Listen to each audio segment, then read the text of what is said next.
LoveLore Library. Chapter 511. After Zhongqing finished speaking, she sighed. I really want to find someone to beat her up and teach her a lesson, but she knows martial arts, so there's nothing I can do. But Wenhong, I'm really wronged. She's like a ghost that won't go away. She even said that she'll make sure that I won't be able to establish myself in Huaning County in the future. I'm really afraid that she'll do something to me behind my back.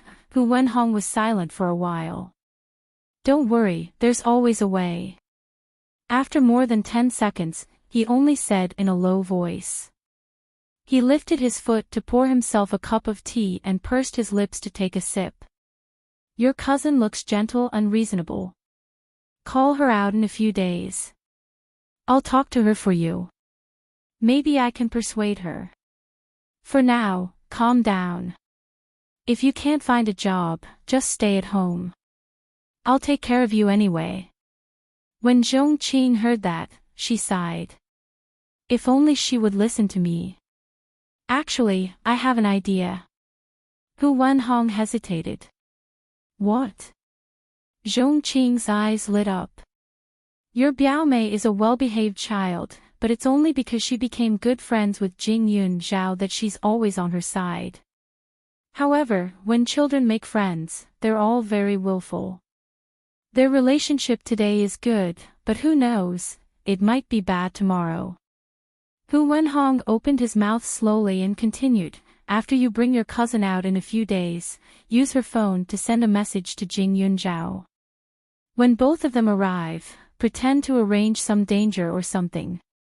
At that time, Jing Yun Zhao will definitely fall out with you. Take the opportunity to teach her a lesson. Zhongqing frowned. But won't my cousin go with me? Hu Wenhong smiled and reached into his pocket to take out a medicine box from the drawer. He took out a capsule from it. Don't I develop new products for our company all day long? If this capsule is accidentally eaten, it will probably cause one to fall asleep for a few hours. Your cousin's parents aren't at home. Only your two younger brothers are at home. They can help, right? Zhongqing took the thing and felt that it was quite novel. What about that place? I don't know how to teach her a lesson. My company used to have an old factory. The sound of their discussion slowly faded. As they talked, Zhongqing's mood improved a lot. She nestled in Hu Wenhong's arms, looking like a happy little bird. Not long after, the two rolled onto the bed and made love for a while. Zhongqing increasingly felt that Hu Wenhong was her savior. However, the agreed time between her and Hu Wenhong had not yet arrived, but the painful days continued. The next day, Zhongqing continued to go out to look for a job. There weren't many clinics in Huaning County, and she had to be close to home. Therefore, she ended up with nothing. In the end, she turned her attention to the ordinary salespeople.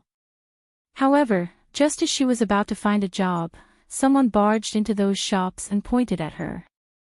In the end, the new boss also found out about her. Before he could start work, he was fired again. Moreover, that big man had slapped her twice. It was simply an unexpected disaster. At night, when Zhongqing returned home dejectedly, a luxury car stopped in front of her. The price was much more expensive than Hu Wenhong's. A man inside rolled down the window and stuck his head out, looking concerned. Miss, it's not safe to walk alone at night. Shall I give you a ride? The man was very handsome and had a noble air about him. There was even a chauffeur in front of him to serve him. Zhongqing naturally nodded shyly and got into the car. However, after getting into the car, the chauffeur drove the car in the opposite direction. Zhongqing was stunned. She looked puzzled and blushed. She said, Sir, my house is not in this direction.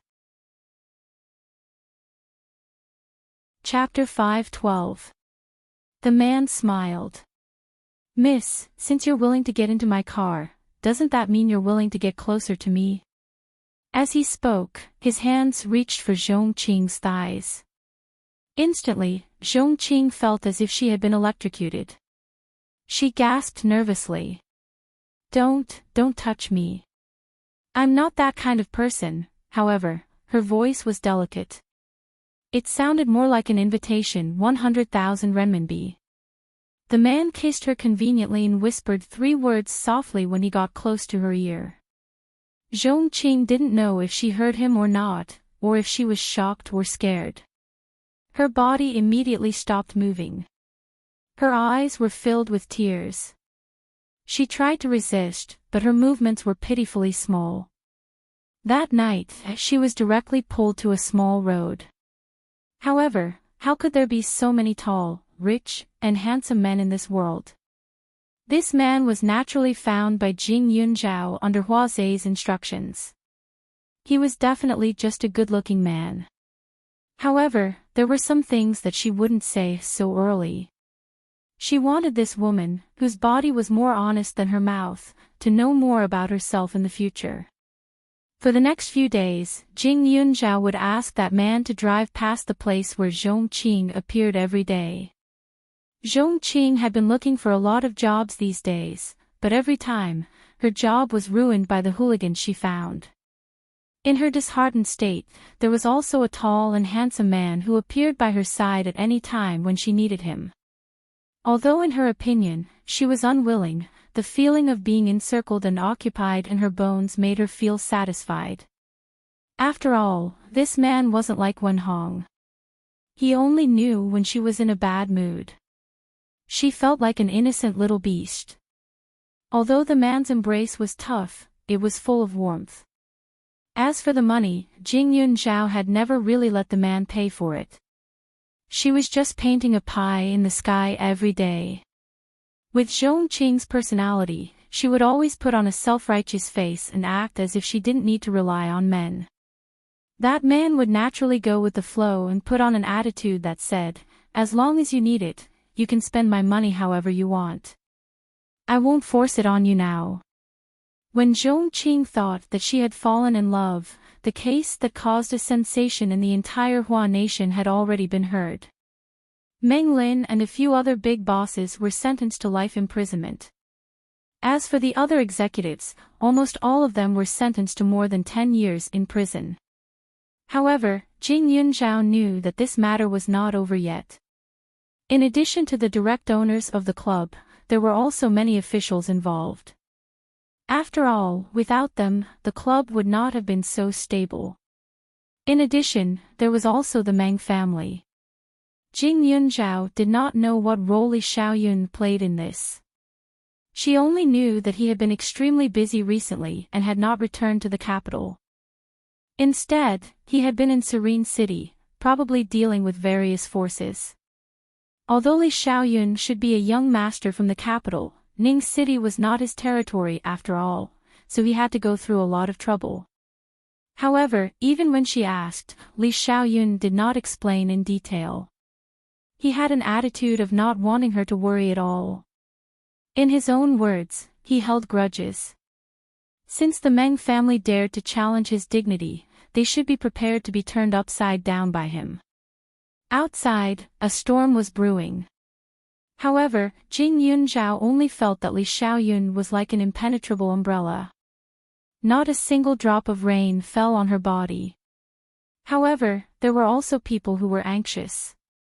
Zhong Qing's body and mind were having an affair, so she naturally did not treat Hu Wenhong like before. That night, Hu Wenhong saw faint traces of on the woman's body. A murderous look flashed across his face, but it disappeared without a trace. He shook her awake from her sleep. Chapter 5:13. Early in the morning, Zhong Qing was still sleepy.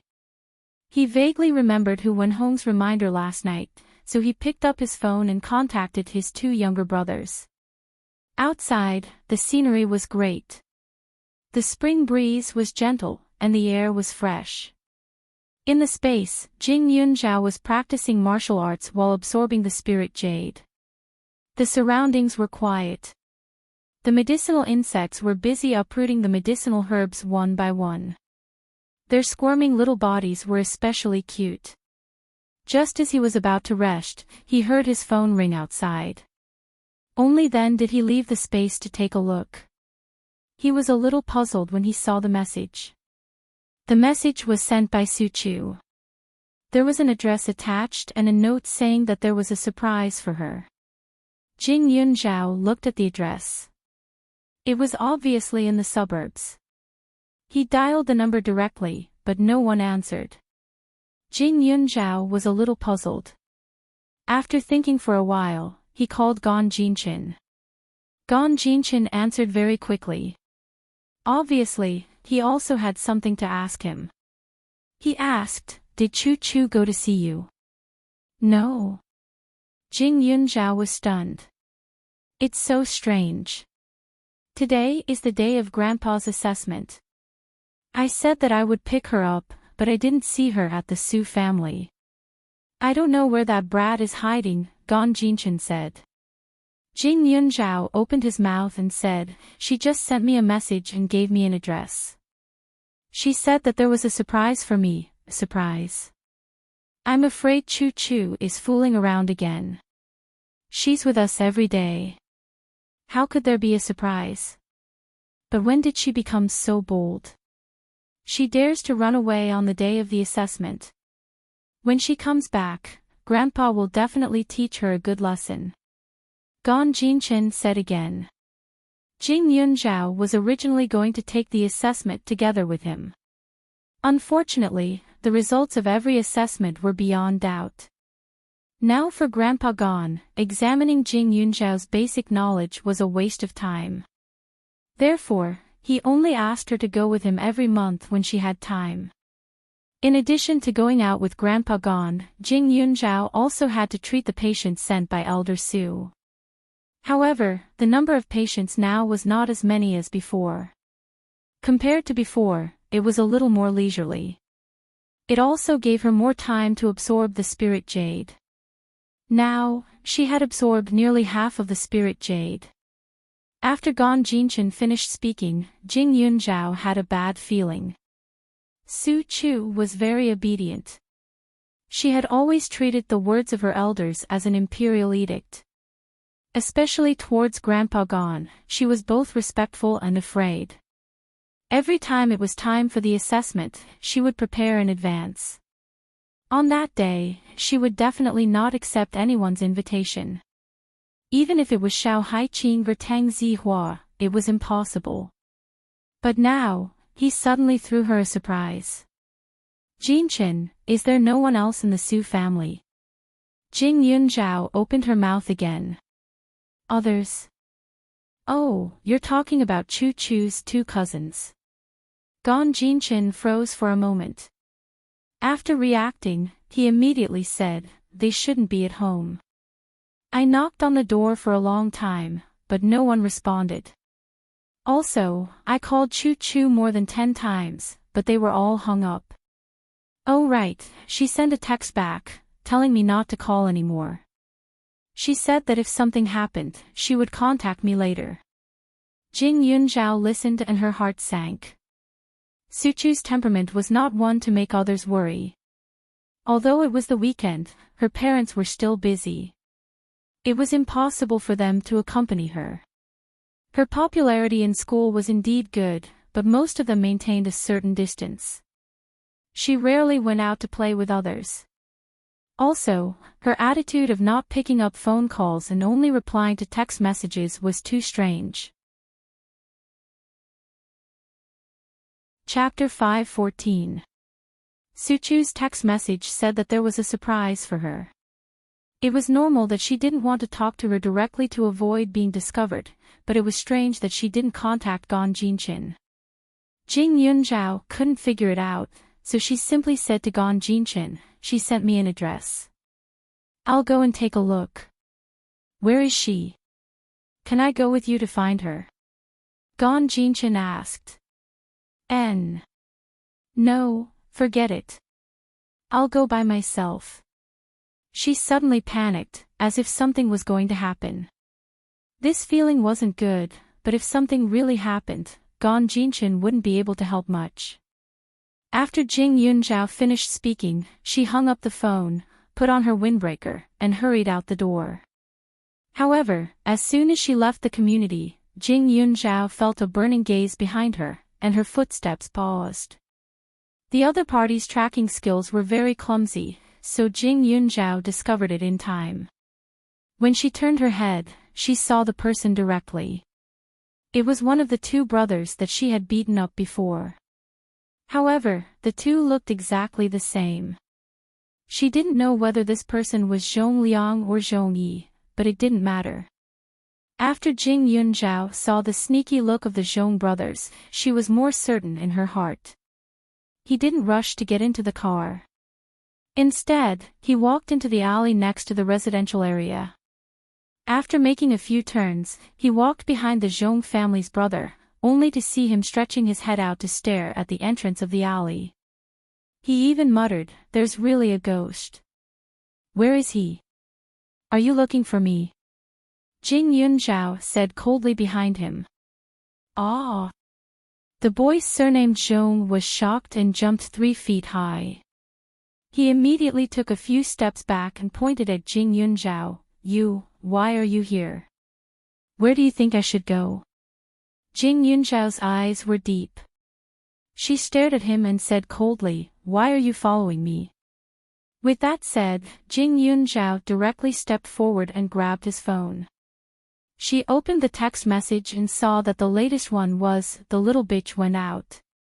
However, the recipient was only a string of numbers, and there was no name. I didn't follow you. Why did you snatch my phone?" Zhong Liang panicked. He seemed to be righteous, but he was very guilty. His sister said that she found someone to teach Jing Yunzhao and Suchu a lesson. She was going to take them to a broken factory and lock them up for a night. Of course, he was very happy about this.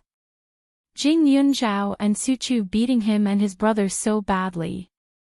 Until now, they were still the school's jokes. "You're not telling the truth, right?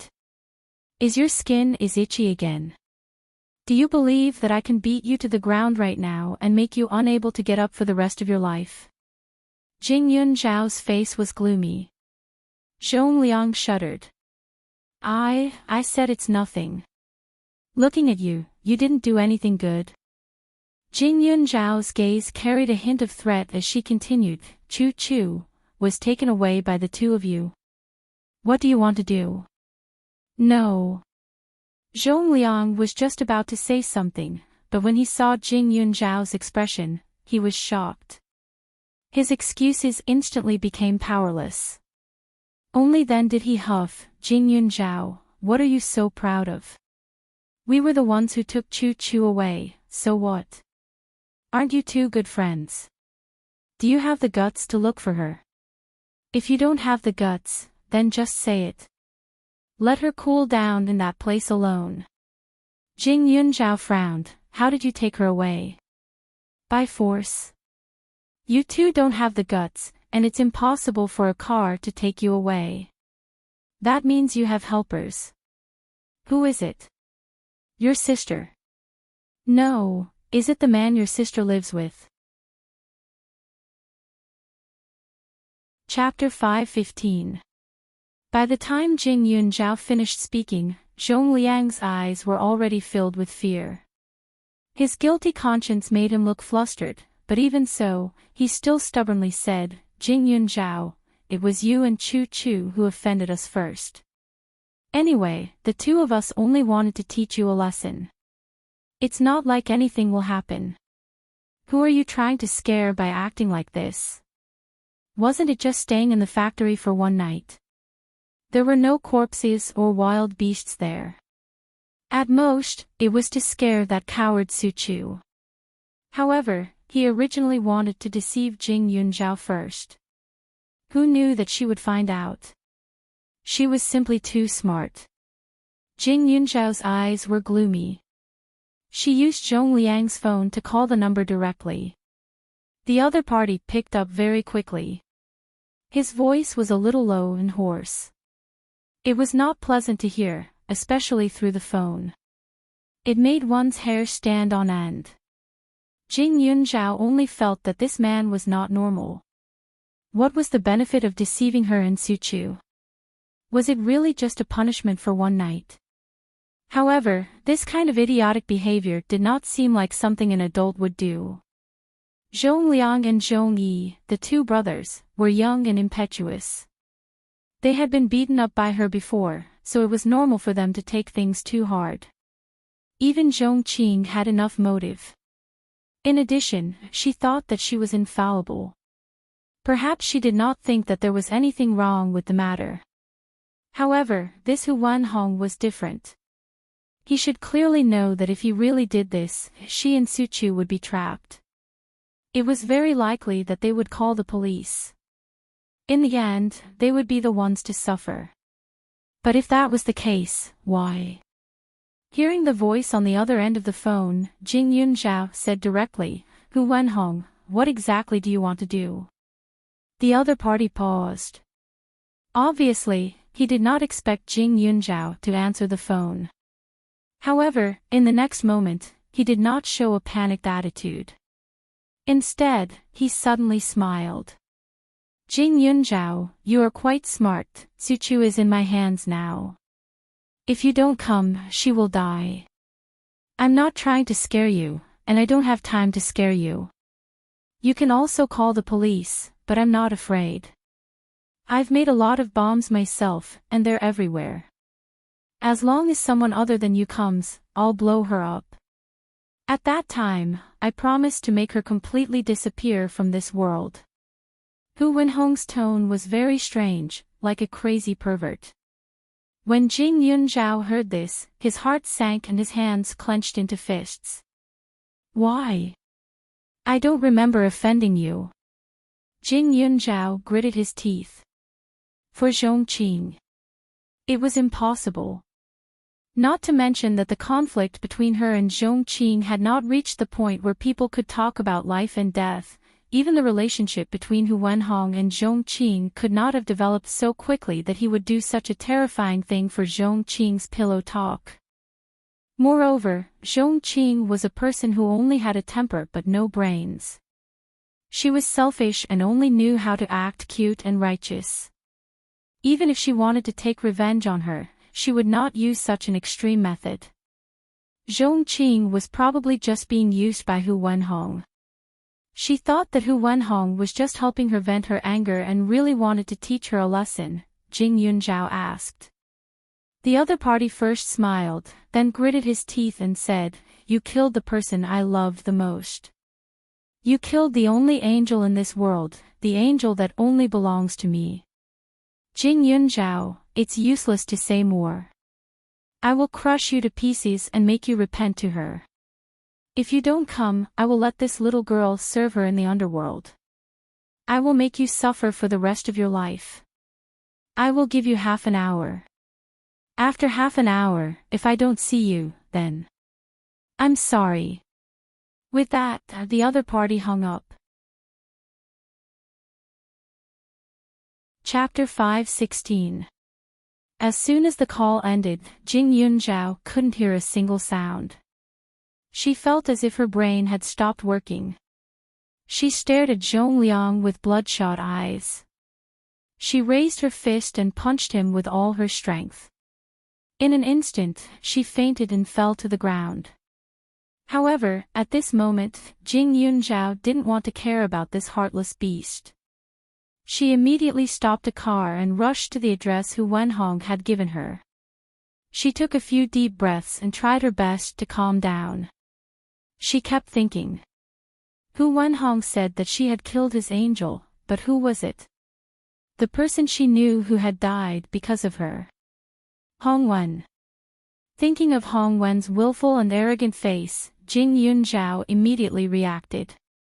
When she asked Hua Zhe to investigate Hu Wenhong, she found that Hu Wenhong had always called himself Wenhong, and the neighbors all said that he was called Changzi, Wenhong, Hong Wen. The pronunciation was the same, so it shouldn't be wrong. However, Hong Wen was dead after all, and the Hong family was in tatters. Hong Tian had committed suicide, and Hong Wen's brother had been taken away. It was unknown whether he was dead or alive, so she didn't think of her at all. However, the more she thought about it, the colder Jing Yunzhao's heart became. Now, she was sure that Hu Chang wasn't acting on impulse. It could even be said that he had planned it.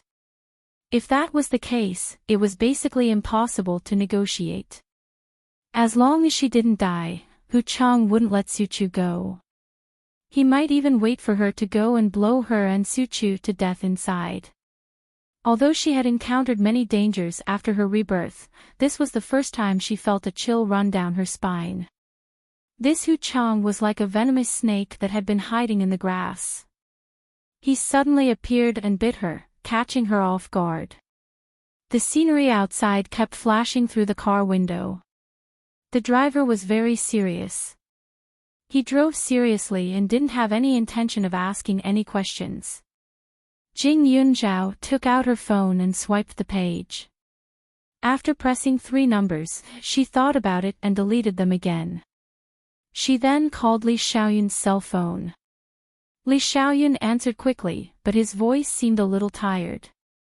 There was a hint of imperceptible gentleness in his voice. Ah, Zhao. Jing Yunzhao rubbed her nose. What's wrong? Are you crying? Li Xiaoyun's voice tightened. Cry. Jing Yunzhao was stunned for a moment. She only felt very tragic, sad, and angry, but she did not cry. She knew better than anyone that this was not the time to relax and cry. Are you afraid? A little. She had lived 2 lives, but the total time was very short. In her previous life, she had lived in the Qiao family, and her social circle was very small. Everything she knew was from books. At that time, books were the only thing she could absorb energy from. Later on, it was prison.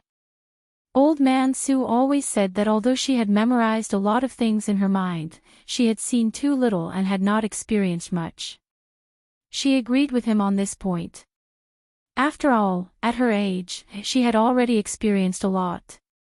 It was impossible for her to be like Old Man Su, who had been to all kinds of places, encountered all kinds of things, and had a whole world hidden in his heart. No, Li Xiaoyun. I originally wanted to look for the police, but I suddenly remembered that you seemed to know all the soldiers who were cracking down on prostitution. So after thinking about it, it should be the same to inform you. It saves me the time to waste on the same words. Jing Yunzhao said. Li Xiaoyun frowned. Say it, I'm listening. Jing Yunzhao had never been a person who dawdled. Even the word sentimental had nothing to do with her. He could see that she usually had a maturity that did not match her age, but he had never seen a trace of surrender in her eyes. It was just that at this moment, her attitude was wrong. Chapter 5:17. Jing Yunzhao opened her mouth and tried to organize her words, but she suddenly remembered the driver in front of her. She glanced at him and said, "Do you still remember the Xiao Qin you met before?" She met a man called Hu Wenhong, but this shouldn't be his real name. His real name is Hu Chang. This Hu Chang is very vengeful. He used to have a lover, Hong Wen from the Hong family, but Hong Wen died in a car accident. Jing Yunzhao seemed to speak casually, but she knew that this kind of words could only be said to Li Xiaoyun, because Li Xiaoyun would think about it a few times, and he would investigate. After all, there was someone else in the car. She couldn't guarantee that the driver wouldn't turn around and send her directly to the police station after hearing her real purpose of going to the old factory. If so, it would be a waste of time. At that time, she would be sorry to Su Chu. I'm going to the Xinzhua factory in the suburbs now. It was abandoned not long ago. It used to be a chemical factory. There are a lot of flammable and explosive things in it, but Chu Chu is there. I have to go and take a look. By the way, you should go back to Huaning today. If something happens inside, you won't be able to see me. Jing Yunzhao chuckled. She also had some confidence. After all, she had the space, but she was also afraid that there would be a deviation. If it was too late, then they would be separated by life and death. At this time, there were many people she wanted to talk to. Xiao Haiqing, Old Man Su, Grandpa Gon, and even Gon Jinchen and Tang Zihua. Even the class monitor, Qi Daong, who always asked her to help plead with the class teacher, seemed to be particularly friendly at this moment. However, compared to these people, Li Xiaoyun was the most suitable because he was restrained and calm. Also, he was far away. He wouldn't suddenly run over. After all, if it was Xiao Haiqing, she would definitely value loyalty more than her life. The police, of course, would come, but it was almost impossible to go from the police to eliminating all the dangers in half an hour. Besides, if the police were told, then she couldn't go, and Chu Chu would be finished. While Jing Yunzhao was talking, Li Xiaoyun had already written down the things and sent people to check. At the same time, he had already begun to mobilize the helicopter to fly back to the county. Jing Yunzhao was too abnormal. His words sounded like a farewell. The Hu Chang you mentioned, did he kidnap your friend? Li Xiaoyun asked. Okay, Jing Yunzhao replied. Are you going to save them now? Li Xiaoyun asked again. That's right, Jing Yunzhao said again. When Li Xiaoyun heard this, he was already furious. However, he also knew Jing Yunzhao's temper. He knew that it was useless to say anything to her. He first asked, can I not go? Yes. Sure enough, Li Xiaoyun exhaled. Okay, but I don't want to see you without an arm or a leg when I arrive. Try to stall for time. I won't let the police move. I'll be there soon. Jing Yunzhao smiled. She knew that Li Xiaoyun was a calming pill. No matter what, he could be calmer than her, even if he was anxious. However, although she didn't think much of this personality in the past, at this moment, she felt that it was especially cute. She really didn't know if it was because a person was about to die that he looked at people with kindness. When you come back, if you find that it's not complete, there's no need to put it together. Just burn it together, Jing Yunzhao said again. It was a bit of a prank. Shut up, Ah Zhao. I really want to bite you to death now, Li Xiaoyun said through gritted teeth. What time was this? She was still in the mood to joke with him. What did he mean by not complete? She really dared to imagine the fragmented scene. Was she still a woman? Jing Yunzhao was stunned. In the next moment, she suddenly laughed. Chapter 5:18. Li Xiaoyun was depressed. The more relaxed Jing Yunzhao was, the more he felt that this matter was serious. However, he couldn't scare her at this time. Besides, it was useless to scare her. Jing Yunzhao wouldn't fall for it at all.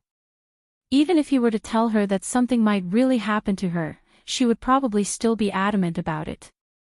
Young Master Li, are you a dog? However, if you don't see me when you come back, then help me look for my parents.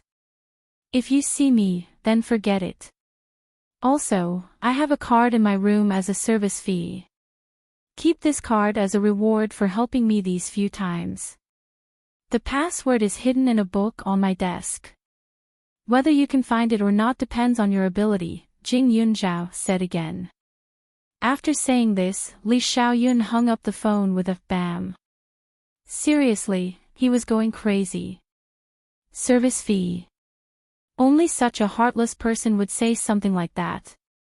Instead of giving him service fee, why not turn around and stand in front of him and say a few words like a woman? However, after hanging up the phone, Li Xiaoyun regretted it. In his mind, he was thinking about whether Jing Yunzhao would be scared if she couldn't hear his voice. His face turned green. Boss, why do you look so pale? Are you scared? Beside him, a man suddenly asked casually. Look at that hand. Did it tremble just now? Was it that obvious? Li Xiaoyun's mouth twitched.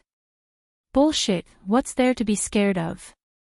While they were talking, everything was ready. Li Xiaoyun's movements were so fast that he didn't even put on his jacket and directly boarded the plane. Seeing his dignified expression, the surrounding brothers looked at each other a few times. They were excited and somewhat sympathetic.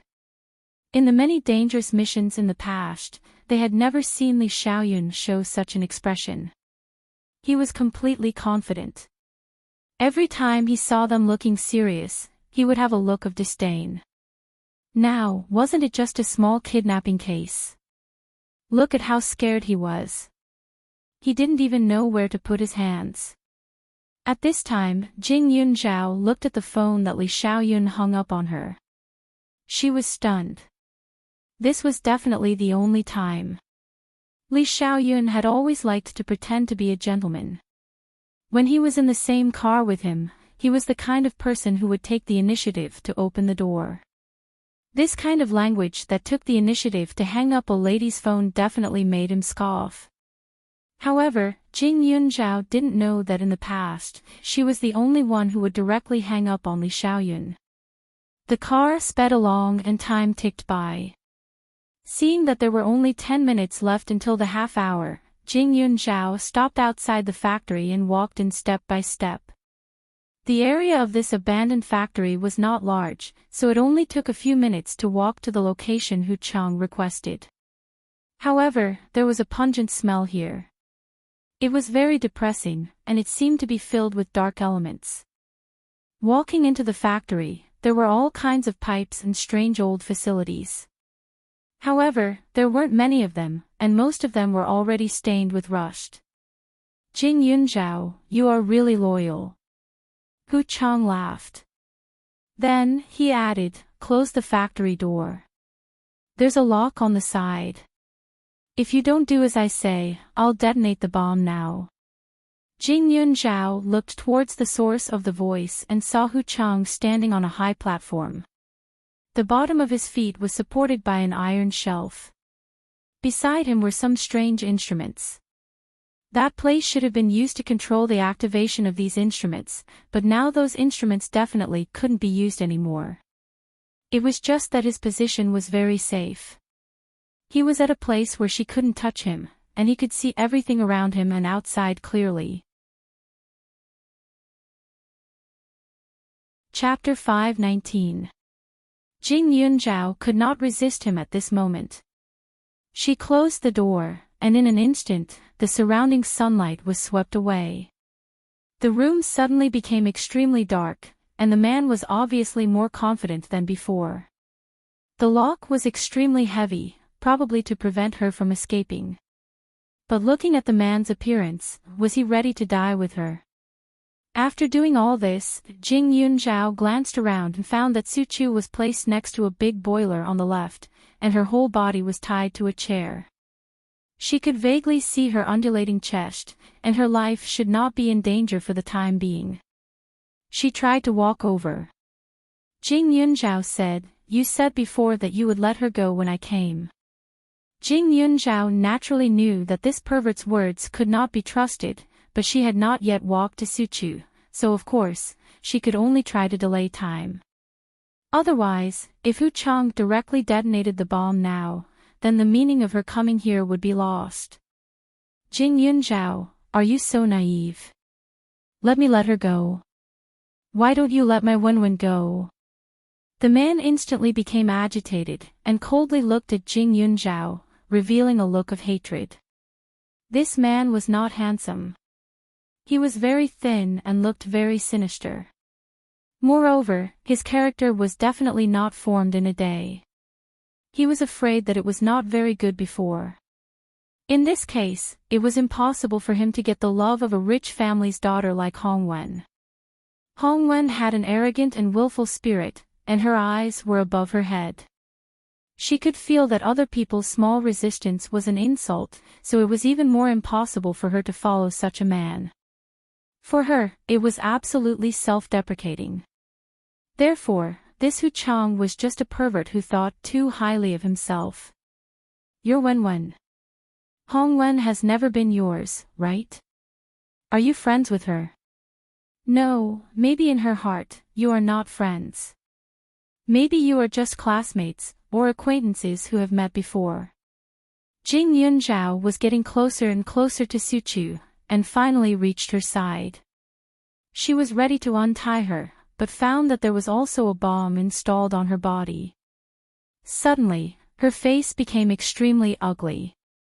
Hu Chang stared at her. You bitch, you are talking nonsense. I'm Wenwen's childhood sweetheart. I'm the most loyal person to her. She knows that, so she asked me to avenge her. Jing Yunzhao, do you think that I won't know that you did it just because you let Chui hit Wenwen with a car? Wenwen told me everything. She was still trying her best to leave me a message when her life was slipping away. How painful was that? The man's face turned ferocious as he gritted his teeth. It was you, the most damned person, who killed her. You're jealous of everything she has, aren't you? So you destroyed the Hong family and killed Wenwen. He waved the detonator in his hand. Jing Yunzhao has been watching, ready to find the right time to make a move, and then take Su Chu into the space. Although the old ancestor had said that no one was allowed to enter the space except her, now Su Chu was in a coma. She had just checked her pulse and found that there was a strong medicinal power in her body. She was afraid that she would have to sleep for a few days. This medicine was also very harmful to the body, but fortunately, it was only taken once. If it was taken a few more times, Su Chu would be stupid. This bomb was indeed made by this man. It was crudely made, and there were many similar bombs tied around it. In addition, there were some chemicals left in the room. Once it was detonated, the effect would be absolutely amazing. Fortunately, she had the space. Chapter 520. She didn't know the situation at first. She was worried that this man would separate her and Su Chu. At that time, she would be concerned about Su Chu. Naturally, she couldn't just run for her life. The probability of an accident was very high. But now it was different. Although this man hid on the high platform, he didn't stop her from approaching Su Chu. But if she wanted to hide in the space with Su Chu, she had to make sure that this person would die first. She would never let a living person know the secret of the space, especially such a poisonous snake. Jing Yunzhao looked at the sealed walls around and then looked at the big lock. He smiled coldly. In order to avoid any accidents, he first sent Su Chu into the space. Although she had a bomb, there was no signal in the space.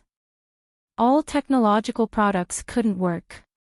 Suddenly, a big unconscious person disappeared in front of him. Hu Chang was stunned. His eyes were wide open. Suddenly, he pointed at Jing Yunzhao. Where is she? Where is she?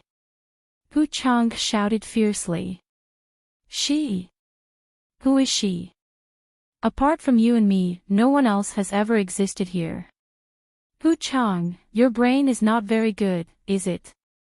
Or have you hallucinated?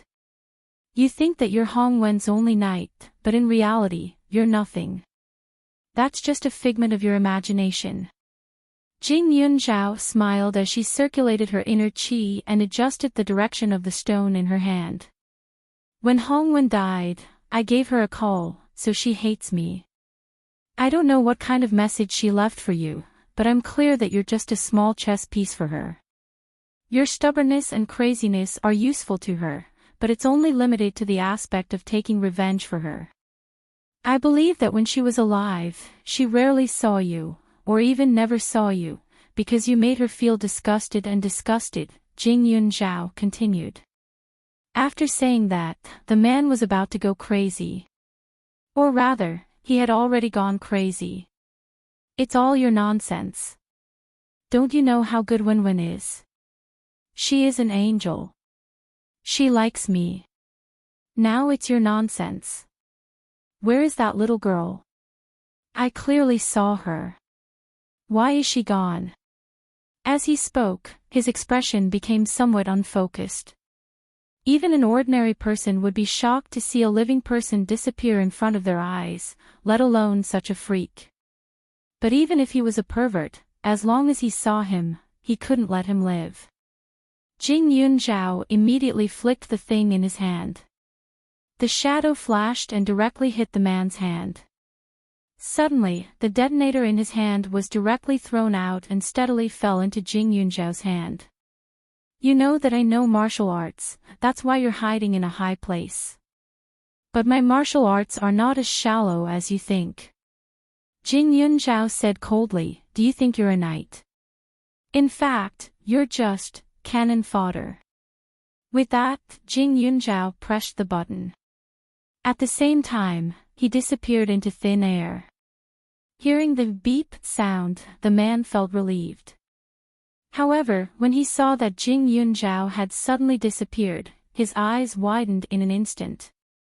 He could only watch as the smoke and fire spread. Pang, pang, pang. The sound of the smoke and fire kept ringing out, and the flames immediately engulfed him. Jing Yunzhao was also affected, even though she was very fast. The power of the bombs outside couldn't be underestimated.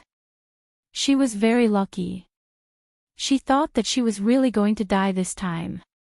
There were some slight burns on her body, but it wasn't serious. Although the space was isolated from the outside, Jing Yunzhao could feel the situation outside at this time. That man was probably falling apart. Chapter 521. Thick flames soared into the sky, and the series of explosions caused the surrounding ground to shake violently. Although there was no one else in the factory, there were a few families nearby. They were all shocked and hurriedly went out to take a look. They saw that the red flames had dyed half the sky, and a thick cloud of smoke was drifting over. Wild dogs were barking everywhere. There were many old things in the factory, all of which were flammable and explosive. The fire would burn for a long time. Jing Yunzhao looked at the sleeping Su Chu in her space and decided to insert a few needles into a few of her acupuncture points. There weren't any side effects and instead, it allowed her to sleep more comfortably. At this time, she couldn't go out of the factory. She could only wait for the surrounding flames to die down a little before looking for a way out. Not long after, in the distance, a helicopter was getting closer and closer. The fire trucks and police cars were also about to arrive. Boss, it's already on fire. A man next to him said carefully. Li Xiaoyun's pupils constricted as he stared down. His face was terrifyingly gloomy, and the murderous intent around him made people tremble. They had never seen him like this before. Li Xiaoyun comforted himself in his heart. Jing Yunzhao was so smart. Perhaps she had already found a way to escape. Even so, looking at the fire, he still felt a chill in his heart. The helicopter slowly landed. Li Xiaoyun rushed over like a madman and raised his foot to rush into the fire. When the man next to him saw this, he quickly stepped forward to protect him. He was dumbfounded and said, "Boss, such a big fire. Even a god will be burned to death." If it was an ordinary fire, there might be a chance of survival, but this place had exploded several times in a row. However, it had to be said that although Jing Yunzhao was a little girl, she had the guts to save people single-handedly. Although she didn't save them, her boldness was incomparable to a man's. It was a pity. If she could delay for some time, whether it was the police or them, they could have arrived. After all, it was still too far away. They flew over from Serene City in the shortest time. Even the police and fire brigade of Huaning City were dispatched as soon as possible, but they were still a step too late. Get lost. Li Xiaoyun's voice was as cold as iron. They swallowed their saliva and said, "Boss, the fire truck is here, get lost." Li Xiaoyun shouted again. However, he didn't wait for these people to react and directly pushed them away. The next moment, he directly rushed to the broken factory. The flames had been burning for a long time, and it was much better than before. However, when Li Xiaoyun approached, a burst of thick smoke came out, and his body suddenly became a little more miserable. Following the place where the flames were the weakest, he charged in without saying a word. The fire engine at the back hurriedly got ready. Streams of water sprayed out, and the contact between the extreme cold and the extreme heat produced a series of sizzling sounds that made one's scalp go numb. Jing Yunzhao was inside the space, but she could feel that someone was approaching. Although she could see the surrounding scene through the thick smoke, she didn't know who it was. However, she was certain that this person was not Hu Chang, because she had personally witnessed Hu Chang being engulfed by the explosion's power and flames. Because of the explosion, there was a pile of waste around her. Because this was the first place to burn, it was still calm now, but the temperature was a little high. Now that someone was looking for her, Jing Yunzhao didn't dare to stay in the space. After all, this space didn't mean that it would always be safe. The position she entered the space could only be the same as when she came out, but because of the explosion, a lot of the surrounding area had collapsed. If she went out a little later, she was afraid that she would be imprisoned in the mess. At that time, no one would help her, and it would be difficult for her to escape with Su Chu. Chapter 522. After a wave of thick smoke dispersed, Jing Yunzhao protected Su Chu and returned to the fire scene. The surrounding heat waves were rolling, layer after layer, and the trembling stone wall above them seemed like it would fall down in the next second. The surrounding was blocked by the debris after the explosion. Jing Yunzhao and Su Chu couldn't move at all. Bang!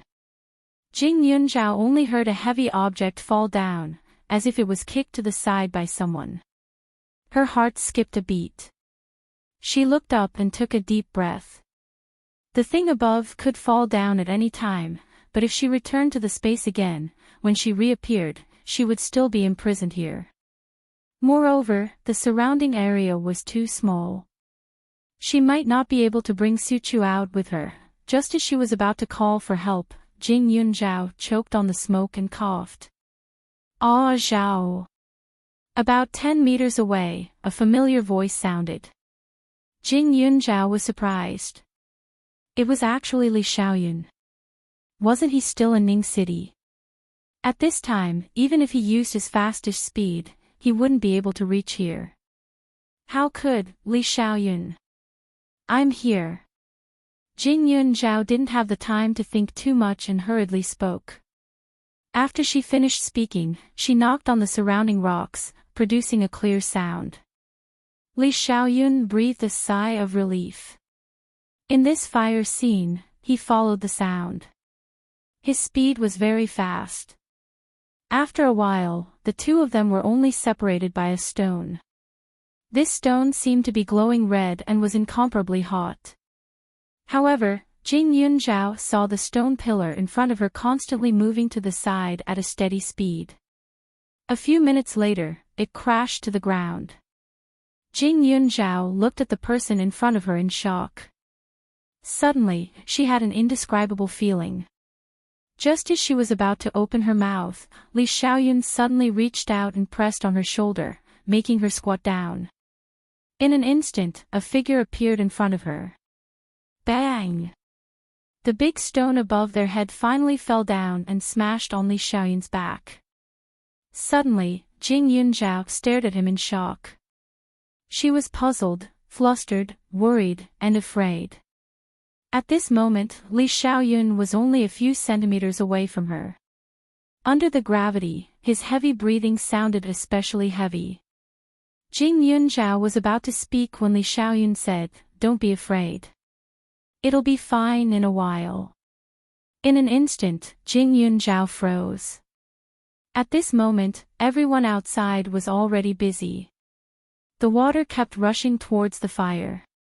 The fire was getting smaller and smaller, but the smoke was still there.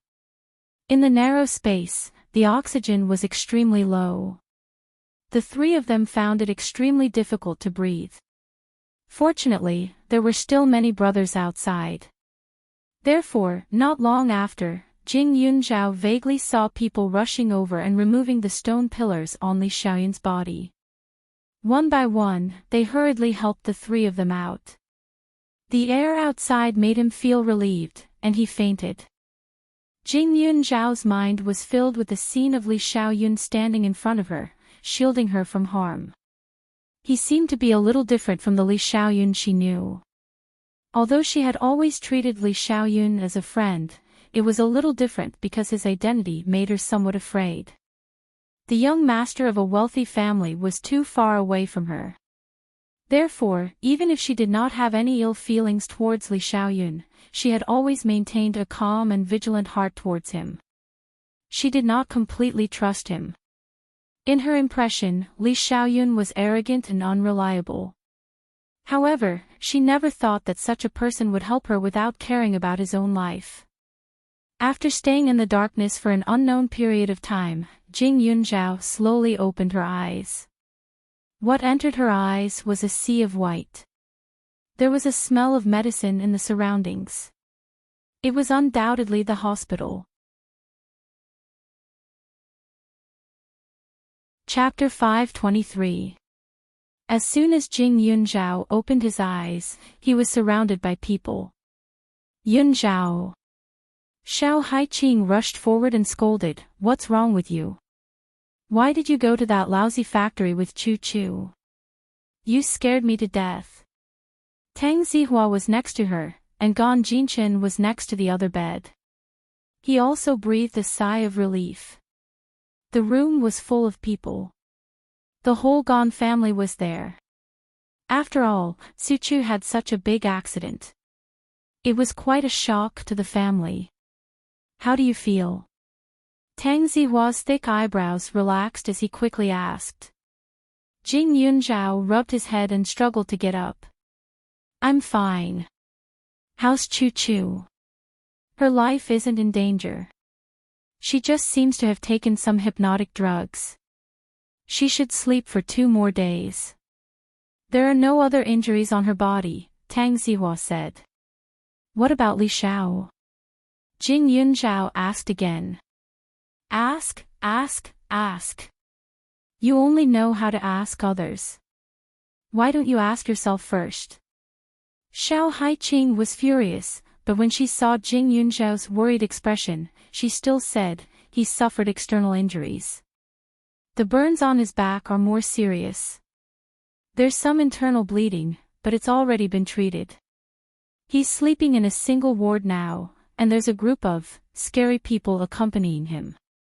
When Xiao Haiqing received the news, Jing Yunzhao had already been sent to the hospital. At that time, she was really shocked. She quickly asked the group of people what was going on. Who knew that they were even fiercer than she was? It was as if they were going to eat her up. However, according to what they said, Li Xiaoyun had rushed into the fire to save Jing Yunzhao and Su Chu without any regard for his own life. He had blocked the falling rocks for Jing Yunzhao and Su Chu. He had clenched his teeth and only spat out blood when he sent them to the car. Previously, he had been holding on with all his might. If it weren't for Li Xiaoyun, even if Jing Yunzhao and Su Chu weren't hit in the head by the stones, they would still be stuck inside and wouldn't be able to get out. It would be more difficult to rescue them. There was already a lack of oxygen and a lot of toxins inside. If they stayed there for too long, they would become mentally retarded or even lose their lives. "I'll go take a look," Jing Yunzhao quickly said when he heard Xiao Haiqing's words. After saying that, he stood up. Her injuries weren't too serious, but the surface of her body was still affected by the explosion. There were even some scars on her face, so in other people's eyes, Jing Yunzhao had just experienced a life and death situation. At this moment, she should be resting and lying down on her bed. Xiao Haiqing pushed her back without another word. There's no need to rush. Young Master Li also needs to rest. You won't be able to thank him even if you go over now. Besides, if there's a problem, they'll inform the doctor immediately. Grandpa Gon will also go over to help. It's fine. Yun Zhao, listen to Haiqing. It's better for you to rest now. There will be people asking you a lot of questions later. As soon as Tang Zihua finished speaking, the police came in. When they saw Jing Yunzhao, they asked directly, Jing Yunzhao, how are you now? Can you tell me what happened? Xiao Haiqing snorted. What else could she do? That was an explosion. It was reported on the television, and they even interviewed the residents nearby. They said that the surrounding houses shook violently. However, in order to prevent this incident from causing too much of a reaction, the news that there was someone inside was suppressed. Outsiders only thought of it as a normal accident. Jing Yunzhao nodded. The police officer had a pen and paper in his hand to take notes. Moreover, he had received information from Li Xiaoyun beforehand, so he knew that Hu Chang was responsible for this incident. We've already gone to Hu Chang's current residence to investigate. There's a woman called Zhong Qing inside. She's now under our control. Chapter 524. The owner of the house is related to Hu Chang, and Hu Chang himself is a rather introverted person. He used to be a student at a university in Serene City, but he was expelled after causing a small-scale explosion in his laboratory. His grandfather used to be the old butler of the Hong family, so he and Hong Wen can be considered childhood sweethearts. After Hu Chang was expelled from school, the Hong family found him a job on account of their past friendship. The police first explained Hu Chang's situation in detail. According to them, Hu Chang vented his anger on Hong Wen after learning of her death and returned to Huaning County to take revenge. The original residents of the place where he temporarily lived did not move, but their entire family was killed. At that time, it was the new year, and the children of the old head of the household had returned home. Hu Chang killed them overnight and hid the bodies in the basement. After dealing with them, he told the neighbors that the old man was picked up by his children. When the police searched the basement, they were all shocked. There were 6 incomplete bodies in the basement. One was an old man, and the rest were 2 children, as well as the old man's son, daughter, and daughter-in-law. The victims' cell phones were also found inside. There were text messages on them. Hu Chang borrowed their cell phones to send a group text message, saying that he took his old father on a trip. Because the children of this family were indeed prepared to go on a trip, no one came to find them. After Hu Chang killed 6 people, he sealed them with all kinds of strange medicine. When they saw it, the meat was like sausages, and it looked particularly disgusting. The entire basement was mixed with the smell of stench and medicine, and it was very pungent. In addition, many bomb components were found in the basement. And those corpses, when the police thought about it now, they felt that they could not bear it. The flesh on their bodies was mostly cut off, and some were even tidied up piece by piece. Looking at the basement, Hu Chang should have spent a lot of time with the corpses. This was simply terrifying to the extreme. At present, the evidence was complete, and there was no doubt. The police's purpose was just to confirm. In other words, after the other party deceived the Zhong brothers to kidnap Su Chu, you went to rescue her alone, is that right? The police asked again. That's right. Jing Yunzhao said.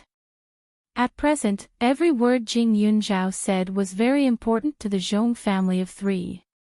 However, Jing Yunzhao had no intention of letting them go to jail. They were just accomplices. Even if they went to jail, they wouldn't die. They would have food and drinks, and they might even learn some skills. How could she let the three siblings benefit from such a thing? She would let them live a life worse than death. Jing Yunzhao, according to the explosion index at that time, the possibility of your survival should be 0. Because of the explosion, I feel a bit of a headache. There are some things that I don't remember very clearly. I hope you guys can forgive me. I only know that the power of the explosion was indeed very strong. As for how I managed to dodge it, I think it might really be a miracle, Jing Yunzhao said directly. The other party was stunned for a moment, but after thinking about it, it made sense. The explosion was so big that even the onlookers were shocked, not to mention Jing Yunzhao, who had experienced it firsthand. The mastermind of this accident is dead. Don't worry, there won't be such a thing in the future. The other party kindly reminded her, for fear that this little girl would fall into such a shadow and not be able to get out. Jing Yunzhao nodded. The mastermind was indeed dead, but that didn't mean that some people could pretend that nothing had happened. Chapter 525. The police asked some other questions as usual, and the people who recorded the information did not continue to disturb him. Jing Yunzhao went to the ward next door to take a look. In front of the bed, there were 6 chairs. 6 men sat side by side, staring at Li Xiaoyun on the bed without saying a word. They looked very serious. No wonder Xiao Haiqing said that these people were a little scary. Jing Yunzhao knocked on the door and walked in. The 6 of them stood up instantly. They looked at each other and suddenly gave Jing Yunzhao a thumbs up. Little girl, as expected of the woman that our boss likes. You have guts. Jing Yunzhao's mouth twitched. How is he? Don't worry, I promise he won't die. One of them smiled and said. Jing Yunzhao looked at them and walked over to sit by the bed. He found Li Xiaoyun lying on the bed with medicine on his back. Jing Yunzhao did not know much about Western medicine, but judging from the extent of the injury, it was indeed quite serious. He took his pulse and was even more shocked. Li Xiaoyun was under great pressure and his internal organs were damaged. However, he had a foundation in martial arts, so it was not life-threatening. If it was an ordinary person, they would have died on the spot. Please let me know when he wakes up. Thank you. Jing Yunzhao looked at them and said seriously. These people were about the same age as Li Xiaoyun, but their appearance was very different. Li Xiaoyun had a noble aura, while these people looked steady. Some looked like wastrels, and some looked like ordinary sunshine men. If they took off their military uniforms, it was impossible to tell their true professions. However, birds of a feather flocked together. These people had some similarities with Li Xiaoyun, and that was their serious appearance. Little sister-in-law, don't worry. Our boss is willing to risk his life for you, so you are one of us. I promise to let you know when he wakes up. By the way, you can call me 7th brother. The ones next to me are 2nd brother, then 6th brother. We will have many opportunities to get along in the future. Now, we won't be polite with you. 7th brother, you are quite bold. Sister-in-law calls you 7th brother. You wish. Old 6, who was beside him, immediately said. Old 7 rolled his eyes. Don't tell me you don't want to. Anyway, boss isn't awake now. You don't have to change the way you address him, right? The corner of Jing Yunzhao's mouth twitched. Young Master Li and I are friends. You guys might have misunderstood. Also, since he's still unconscious, I won't disturb your brotherly bond. I'll leave first. Oh right, here's some medicine for burns. You can try it on him. The effect should be much better than the ones in the hospital. Jing Yunzhao took out a bottle of medicine from the space and placed it in old 7's hand. These medicines were prepared by her when she was in the space, just in case she needed them. She had now absorbed nearly half of the spirit jade, so her medical skills were no longer comparable to the past. The medicine she concocted had a strong healing ability. Li Xiaoyun's current injury was new, so if he used it on time, the possibility of leaving a scar was not high. They winked at each other and immediately said, "Understood, sister-in-law. Please have a safe trip." Friends. Little sister-in-law treated their boss as a friend, but their boss's purpose was definitely not simple. Li Xiaoyun was someone who didn't want strangers to get close to him. Loyalty was a given, but it also depended on the time. There weren't many people who could receive the blessings of his god of loyalty. Yet Jing Yunzhao, a little girl, was able to make Li Xiaoyun disregard everything. How could the meaning behind this be unclear? Chapter 526. Jing Yunzhao came out of the ward, the tips of her ears were slightly red. She took another look through the glass window, then turned and left. She lifted her feet to return to her own ward, and found that there were a few more classmates in the room. They even brought 2 bouquets of flowers over, especially for her and Su Chu. This treatment made her surprised. Jing Yunzhao's injuries weren't serious, and she had already done various examinations while she was in a coma. The doctor said that she could be discharged at any time, but Xiao Haiqing was still worried. Only when old man Gon checked her pulse in front of everyone and confirmed that there were no major problems, did she finally let go. "Yunzhao, you're really lucky. The scene has already been blown up like that, but you're still intact. Su Chu is even better. If she didn't take the sleeping medicine, I'm afraid she would still be jumping around. Tell me the truth, did you master the Golden Bell Shield?" Xiao Haiqing laughed. She simply prostrated herself in admiration. She had seen the report of the scene of the explosion, and only a pile of twisted scrap metal was left. "I'm going to take a look at the Hu family, are you coming?" Jing Yunzhao changed the topic. Xiao Haiqing froze for a moment. Who family? Tang Zihua and Gon Jinshan's faces twisted. "Yunzhao, that family of 6 people died, what are you going to do there?" The 6 people's bodies were still in the Hu family. Because the bodies weren't complete, it was said that they were still searching. Logically speaking, she couldn't go, but after all, she was one of the victims of this case, and with Li Xiaoyun's relationship with those brothers, this small matter wasn't a problem. But in the eyes of the 3 people, it was a little scary. Isn't Zhongqing still cooperating with the investigation at the Hu family? Jing Yunzhao smiled, but it was cold and penetrating. Xiao Haiqing and the other 2 looked at each other, and they were a little scared. Especially when they saw Jing Yunzhao's scary expression, they felt a chill run down their backs.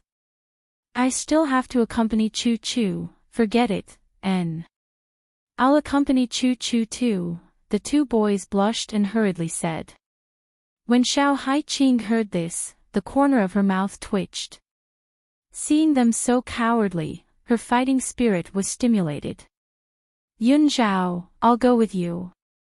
They didn't know much about the cause of the matter, but they were certain that if it weren't for the 3 siblings of the Zhong family, Jing Yunzhao and Su Chu wouldn't have encountered such great danger. They felt a little indignant if they didn't check on Zhongqing's current situation. After Xiao Haiqing said that, Gon Jinshan and Tang Zihua felt even more embarrassed. The 2 girls were so bold. Their reactions were a little too unmanly. "Even Haiqing is going. Then let's go take a look. Young Master Tang, can you do it?" Gon Jinshan bit the bullet and pulled Tang Zihua along. The 2 of them had similar personalities, but in comparison, Tang Zihua was more concerned about his reputation, while Gon Jinshan was braver. Now that Gon Jinshan said that, even if Tang Zihua was unwilling, he still said, "It's just the dead. If they didn't do anything wrong, they shouldn't be afraid of ghosts knocking on the door. Let's just go."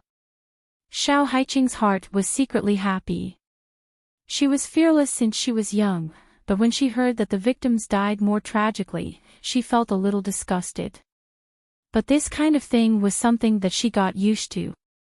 At most, she wouldn't eat dinner. When the few of them decided to go, Chi Daong and the other classmates who came to visit Jing Yunzhao and Su Chu looked a little frightened.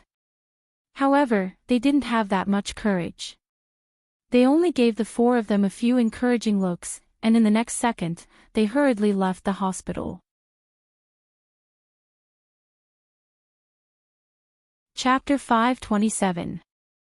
The Hu family area was filled with two-story houses. Most of the houses were of the same style, surrounded by high walls and sealed iron doors. It looked dark and damp. The Hu family's left and right sides of the road were cordoned off. When the incident first happened, there were more people around. Now that a few hours had passed and it was time for dinner, there were not many people left. Moreover, because they heard that this family had died miserably, the neighbors were also afraid that they would be tainted with bad luck at this time. What a sin! He didn't even let the old and the children go. That Chang Zi is really a good-for-nothing old man who was so good to him and treated him like his own grandson. When Jing Yunzhao arrived, there were still a few people watching.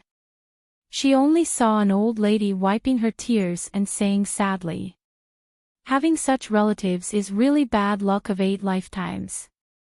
Speaking of which, I'm really scared. Previously, I went to their house to borrow something. At that time, that Chang Zi looked at me with a strange and scary gaze. Fortunately, I was lucky," another person said. Jing Yunzhao sighed. This family was indeed an unexpected disaster.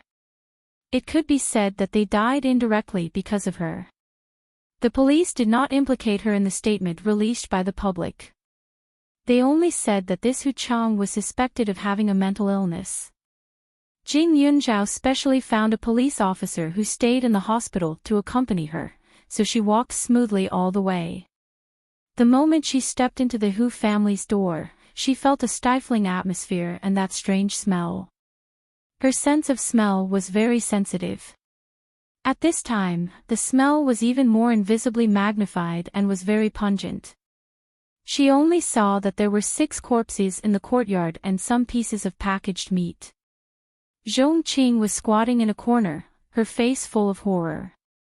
She did not dare to raise her head to look. Tears kept falling, and her entire mind was broken. She thought that Hu Wenhong was a good person. But she did not expect that he was not called Hu Wenhong at all, but Hu Chang. He was a pervert, a complete pervert. No wonder he did not let her go to the basement. It turned out that there were so many corpses inside. The old people and the children were all stripped naked and treated like pickled pork. It looked extremely disgusting. As soon as they entered the courtyard, their faces turned ugly. This Hu Chang is simply a bastard. This child looks only 8 or 9 years old. Xiao Haiqing's eyes were red. Behind him, Tang Zihua and Gan Jinchen also glanced at him. However, in the next second, they only saw Tang Zihua turn around and rush out, vomiting directly. How could old Master Tang's golden grandson have seen such things? Although Gan Jinchen had never seen it before, he had learned medicine from his grandfather and had seen some bloody scenes. Although his face was extremely pale, he could still bear it. Xiao Haiqing's stomach was also filled with acid, and her whole person seemed to be shrouded in dark clouds. Jing Yunzhao's expression wasn't any better, but he had already made preparations beforehand. In addition, he had dealt with the corpses of the snakes, insects, rats, and ants when he was making the medicine. When he saw this person, his acceptance level was slightly higher than the other 3. He took a deep breath and walked over. The flesh on the 6 people's bodies had been mostly removed, and a part of it had been neatly cut off and sealed in a bag. However, the more organized it was, the more unacceptable it was. Even the police were vomiting and crying. Jing Yunzhao's face was pale as he squatted beside the corpses and looked at them. Although a lot of flesh had been found on these corpses, there was still a lot missing. Chapter 528. Jing Yunzhao's appearance made the faces of Xiao Haiqing and the others twist, especially Tang Zihua. He had just finished vomiting, but when he saw Jing Yunzhao staring at the corpse so calmly, he couldn't stand it anymore and went out to vomit again. Even the policeman next to them looked at Jing Yunzhao as if they had seen a ghost. Strange things happened every year, but this year there were especially many. Such a horrible corpse, even men like them couldn't stand looking at it, but this little girl was actually observing it at such a close distance. She looked extremely serious, and even gave them a feeling of piety. It was simply like seeing a ghost. After a while, Jing Yunzhao walked to the basement again. The basement area was about 100 square meters. It should have been divided into 2 or 3 rooms, but now the walls of each room were broken through. The floor was a mess. Stones, garbage bags, and all kinds of things were thrown all over the floor. It looked a little dirty. There were also traces of mice and some insects on the ground, and the smell was mixed. In the entire basement, the only thing that could be considered clean was the table placed in the middle of the room. There were still some test tubes and other things left on top of it. She reckoned that the medicine was something Hu Chang had researched on his own. However, the important things had already been taken back for testing, so Jing Yunzhao couldn't see anything. In addition, there were the remnants of the bomb. The smell of gunpowder was very strong, but only some residue powder was left. The finished products or semi-finished products were all transported to the factory by Hu Chang. "Haven't you found the rest of the body?" Jing Yunzhao looked at the police and asked. "We're still looking. The meat was originally put in the freezer in the basement, but the amount is still not enough. We've also looked upstairs, but there's nothing left in the freezer except some leftovers." Jing Yunzhao nodded. However, she thought of the possibility of Hu Chang being a pervert and asked, could it have been eaten by him? It wasn't that she was thinking too much, but she had seen Hu Chang before. That person was extremely sinister, and his mind was in a state of madness. What she said was completely possible. It was just that when Jing Yunzhao said this, the corners of the others' mouths couldn't help but twitch. Tang Zihua originally thought that he wouldn't be able to see any disgusting corpses in the basement, but he didn't expect to hear Jing Yunzhao say such shocking words. In an instant, his 3 views completely collapsed, and he even vomited out his bile. Not to mention Tang Zihua, even Gan Jinchen couldn't hold it in anymore. Although Xiao Haiqing was usually so tough that she didn't seem like a girl, she was still a normal person after all. She didn't immediately jump. The 3 of them simply went out together and stayed at the door, not wanting to take even half a step closer. He reckoned that he would be able to save some rations tonight. In fact, he might not even want to touch any meat for the next few months.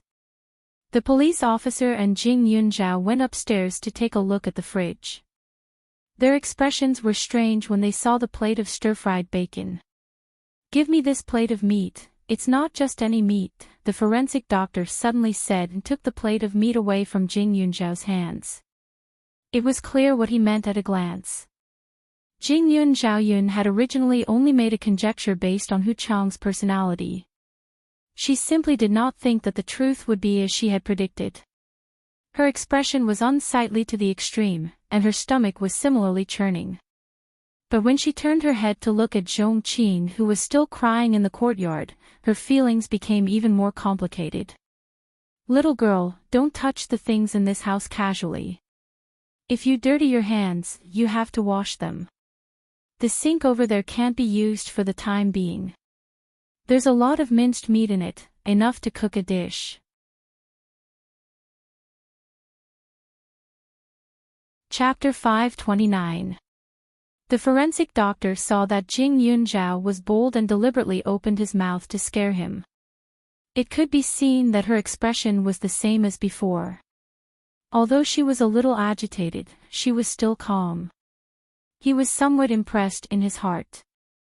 This girl was quite suitable for their line of work. Jing Yunzhao didn't know what the forensic doctor was thinking.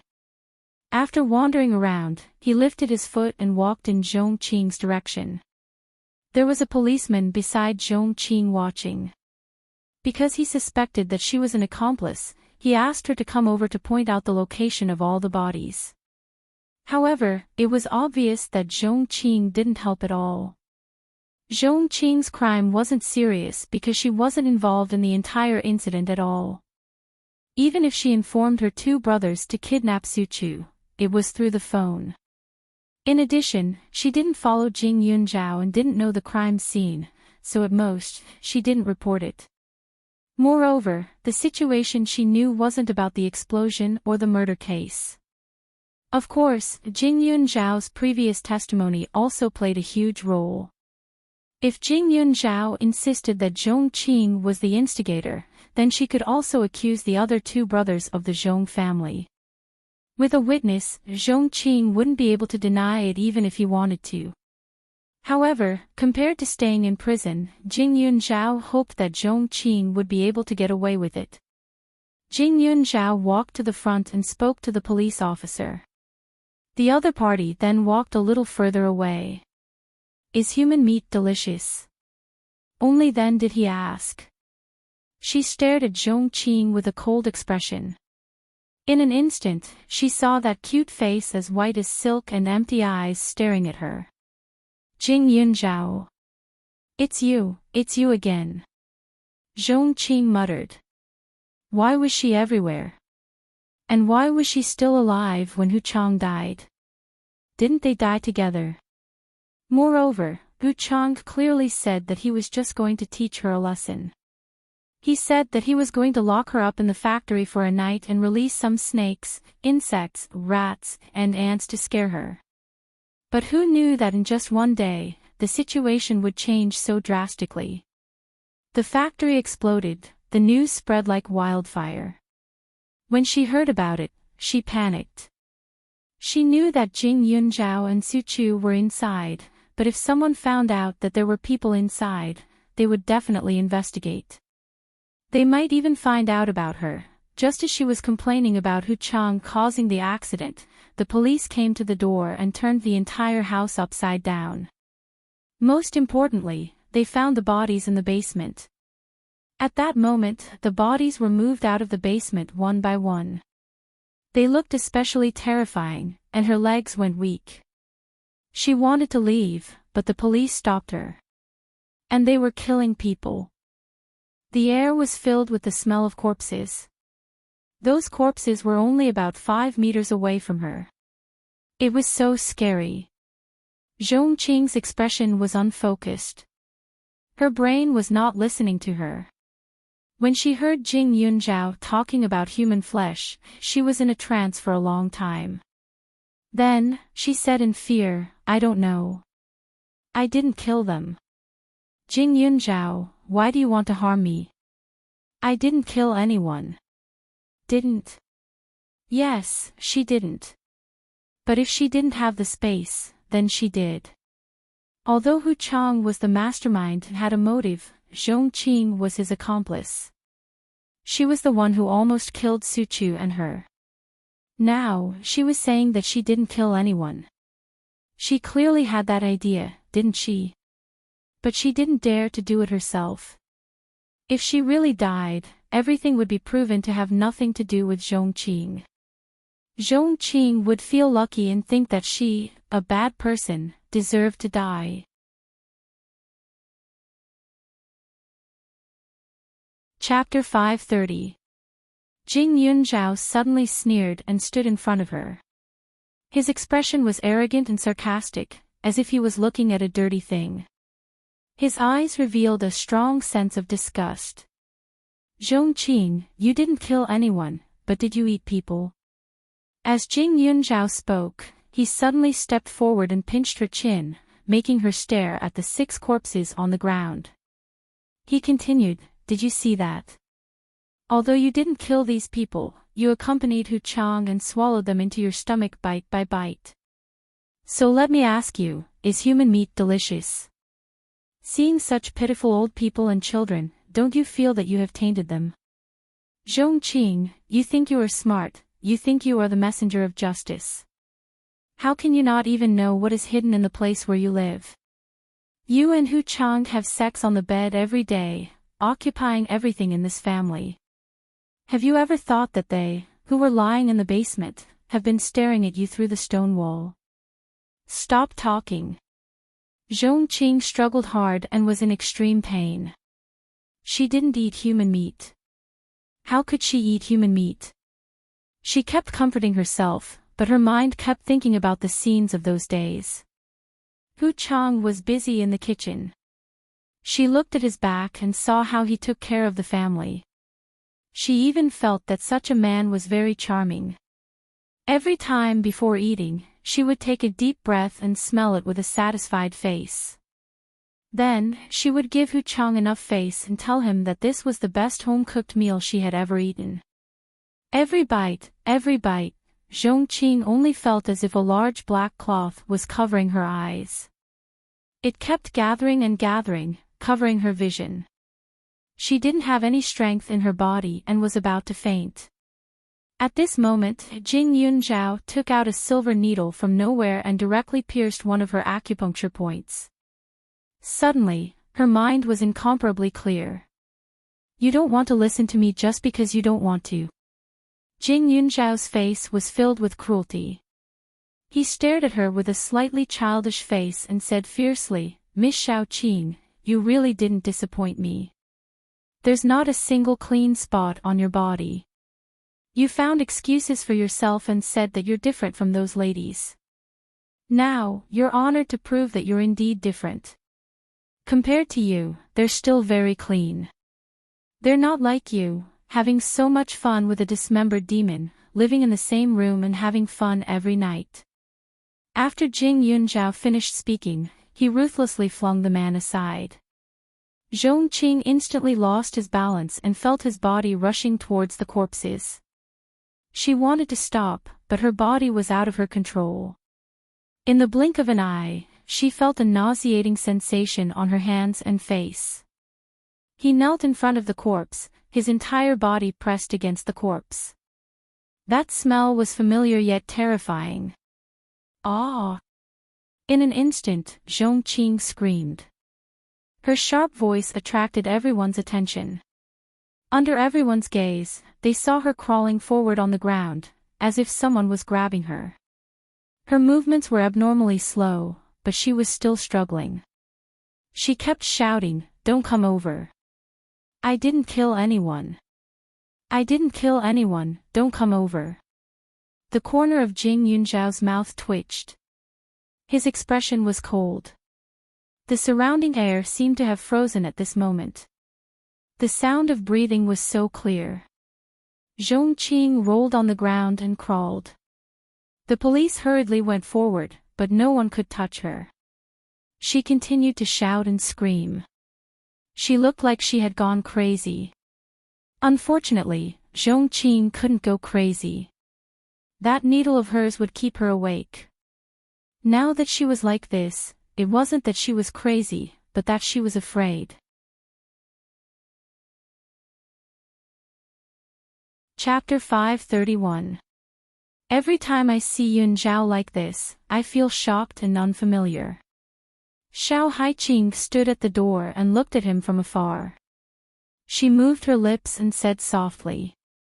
Jing Yunzhao's eyes seemed to be filled with 1,000 layers of resentment, like a vengeful spirit that wanted to take someone's life.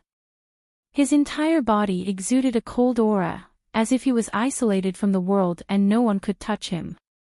Xiao Haiqing walked over and tugged at Jing Yunzhao. "Are you trying to scare her to death?" Jing Yunzhao relaxed. "She won't go crazy. I'm just teaching her a lesson. What's the big deal? This is just the beginning. She almost killed her in Chu Chu, and even caused Li Xiaoyun to get injured while trying to save her. What's the big deal with scaring her? What she wanted was for her to live in pain and struggle for the rest of her life, never to be free. She had died once, so she knew what it felt like to die. Despair, fear, and being surrounded by coldness. It was because she understood and experienced it that she cherished her life more than anyone else. However, there were many things in her life that were more important than her life. No matter what Zhong Qing's intentions were, she had touched her bottom line by using Su Chu to threaten her. It was unforgivable and unforgivable. Jing Yunzhao glanced at Zhong Qing, who was currently going crazy, and her lips slowly curled into a smile. All right, let's go eat. Okay. Xiao Haiqing breathed a sigh of relief. However, when they were about 10 meters away from the Hu residence, Xiao Haiqing suddenly paused. That. Yun Zhao, let's eat some vegetarian dishes tonight. I agree. Tang Zihua said weakly. His illness was finally cured by Jing Yunzhao, but this was the first time in a long time that he felt like he was going to die. It was too scary, too disgusting. He even wondered if Jing Yunzhao was a normal person. His gaze paused on Jing Yunzhao's face for a moment, and he was a little flustered. Yunzhao, my mind is full of those corpses. I'm only fit to eat light food now. Jing Yunzhao nodded and walked to the alley in front of her before turning a corner. Suddenly, she bumped into a sturdy chest. She looked up and saw the man's deep eyes looking over. The next moment, he grabbed her arm and glanced at her. Why did you run out here instead of staying in the hospital?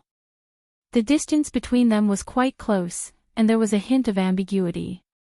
Jing Yunzhao was stunned for a moment. Shouldn't you be lying in bed? She took a look. The injury was quite serious. After all, he had blocked such a big rock for her. I'm not as weak as you think. As he spoke, he glanced at the few of them. His gaze lingered on Tang Zihua and Gan Jinchen for a few seconds before he said, I think I heard you guys say that you're going for a meal. Let's go together.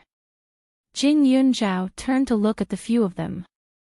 They hesitated for a moment, but it was obvious that they were too embarrassed to refuse, especially Gan Jinchen and Tang Zihua. As Jing Yunzhao's few male friends of the same age, they did not help at the crucial moment. Instead, they had to rely on this young masterly. They were grateful, but at the same time, they were a little jealous. Seeing him invite them, they nodded not long after.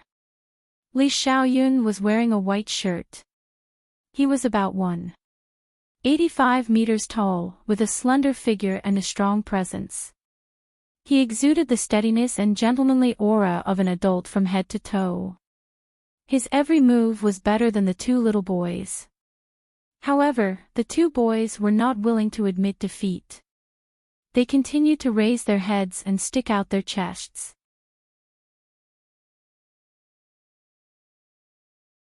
Chapter 532. As Li Xiaoyun drove, he glanced at the rearview mirror and saw the two boys looking like they were ready to fight. He smirked and drove straight to the nearest barbecue restaurant. Although he didn't see what the corpse looked like, someone reported the situation to him without missing a word. Li Xiaoyun had a clear goal. When the car stopped, the faces of the three people sitting in the back turned green. Jing Yunzhao glanced at them and said, "Why don't we go to another restaurant? You guys are still growing. It's better to eat more meat," Li Xiaoyun said with a smile. "That's right. I'm fine with it. Let's go here." Gan Jinchen and Tang Zihua said together. Jing Yunzhao was stunned and a little surprised. Didn't they say they wanted to eat something lighter? Moreover, they had just seen something so heavy. Now they wanted to eat meat. Could they stand it? Jing Yunzhao was about to ask when the two got out of the car. Tang Zihua walked to the front passenger seat like a gentleman and opened the door for Jing Yunzhao. Li Xiaoyun looked and raised his eyebrows. His smile was bright but strange. After they went in, they quickly sat down. Li Xiaoyun picked some dishes on the list and handed it to them. Tang Zihua and Gan Jinchen looked at each other and realized that although Li Xiaoyun had ordered a lot of meat, there were also many vegetarian dishes. They heaved a sigh of relief. But before they could celebrate, they heard Li Xiaoyun say, "It's late now. Girls will gain weight if they eat too much meat. So, the two of you can eat vegetarian. As for us three men, we can't live without meat." The words, "can't live without meat," made Tang Zihua and Tang Zihua's lips twitch. So the meat was ordered for them. They thought it was an even split. Xiao Haiqing was amused. As long as they didn't let her eat meat, she didn't care what others ate. Besides, who asked these two to be so stubborn? It was a fact that Li Xiaoyun had saved Jing Yunzhao. The two of them, on the other hand, were acting like eagles protecting their cubs. She really didn't know what they were fighting for. Jing Yunzhao was about to speak up for Tang Zihua, but Xiao Haiqing secretly kicked her and winked at her with a smile. Soon, everything was gathered, and he started working on it himself. The meat sizzled as it was stained with oil. Li Xiaoyun leisurely placed the seasoning in front of him. Then, like a gentleman, he helped Jing Yunzhao and Xiao Haiqing roast some ingredients and started tasting them. Tang Zihua and Gan Jinchen were dumbfounded. He had also tried to roast it, but his nose was filled with the smell of corpses. At this moment, no matter how fragrant the meat was, he still felt his scalp go numb and unbearable. Looking at Li Xiaoyun's elegant eating manners, the two of them couldn't sit still anymore. They wished that time would pass slower so that they wouldn't have to fill their stomachs with this meat later. "It's almost burnt. Aren't you going to eat?" Li Xiaoyun chuckled. Tang Zihua's mouth twitched. He gritted his teeth and placed a few pieces of meat in front of him. These pieces of meat didn't have any similarities with the corpses they had just seen. However, as long as there was the word meat, it was hard to swallow. After a while, the two of them adjusted their moods and put the meat in their mouths. However, at this moment, they heard Li Xiaoyun say faintly, "There are some cannibals in He province. After their clansmen die, they will eat them as souvenirs and leave some bones behind to preserve. Therefore, human meat can be eaten. It's not poisonous, just a little disgusting."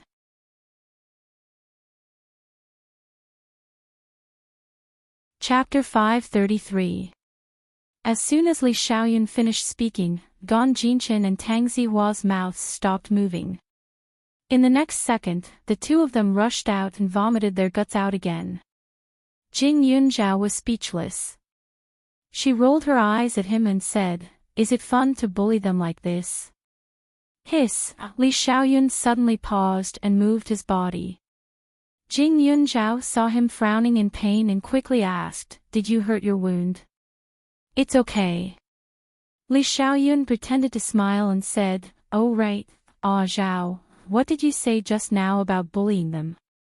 What's wrong?" Jing Yunzhao's mouth twitched. She was sure that Li Xiaoyun did it on purpose. "Forget it." Jing Yunzhao withered and didn't know whether to laugh or cry.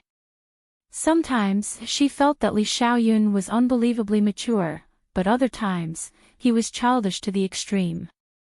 He was an adult, yet he was trying to be brave with Gan Jinchen. He didn't have any integrity left. Xiao Haiqing found it very interesting, especially when she saw Li Xiaoyun pretending to be weak in front of Jing Yunzhao. She laughed in her heart and said, "All right, Yunzhao, Li Xiaoyun is your savior." Who asked those two outside to compare themselves to Li Xiaoyun? Aren't they asking for trouble? At the mention of savior, Jing Yunzhao's expression changed. She thought of the moment when Li Xiaoyun stood in front of her. She picked up a piece of meat from the iron plate and stuffed it into Li Xiaoyun's plate. Li Xiaoyun didn't say a word. After stuffing it into his mouth, he put down his chopsticks and didn't move again. He stared at Jing Yunzhao. Jing Yunzhao couldn't help but laugh. She grilled a few more pieces for him. Xiao Haiqing's eyes lit up. The two of them were back and forth.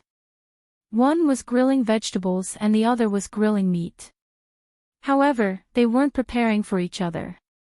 They didn't look like friends, but more like lovers. I'll go out and see them. Xiao Haiqing smirked, got up and walked out. However, the moment they stepped out of the door, Xiao Haiqing dragged the two boys who were almost done vomiting but didn't want to go back. On the way back, she sent a message to Jing Yunzhao, telling her that they were going back to see Su Chu first and wouldn't be eating. Thank you for your hospitality, Li Xiao. Jing Yunzhao looked at the message and pursed his lips. At this moment, Li Xiaoyun reached out and touched her lips lightly. He said in a faint voice, "Something's on your lips." "Thank you." Jing Yunzhao didn't think too much and wiped her face with a tissue. Li Xiaoyun held back a smile. "What should we do? With so much left, it's not a good habit to waste. The meat is yours. I'll take care of the vegetables." Jing Yunzhao also had a headache when he saw that more than half of the food was left. "Aren't you afraid that I'll get sick of you?" Li Xiaoyun smiled faintly. "Didn't you say that men should eat more meat?" "Why?" "I can say that to others, but not to you." Jing Yunzhao replied with a smile, not to be outdone. "But I'm injured." Li Xiaoyun knocked on the table and said, "My back will hurt when I do it. However, if you continue to grill for me like you did just now and feed me a few more times, maybe it'll be fine." Jing Yunzhao rolled her eyes at him. When she was grilling the meat just now, she also tasted it. The food she grilled was not as good as Li Xiaoyun's. He seemed to have a strong talent for picnic food. The taste of his food was different from other people's. However, he insisted on eating the food she grilled. She didn't know if there was something wrong with his taste buds. "I'm only selling my skills, not my body. Grilled meat is fine. If you want to eat, take it."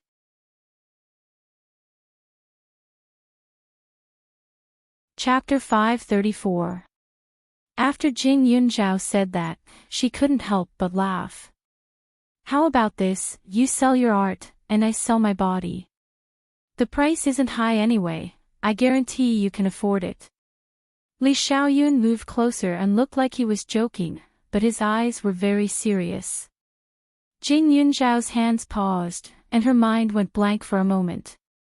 She suddenly remembered how Li Xiaoyun's mysterious brothers called her, and a trace of panic flashed through her heart. Li Xiaoyun was indeed a little too good to her. Since she had to deliver the goods for Yu Tianxian, she often communicated with Du Lin.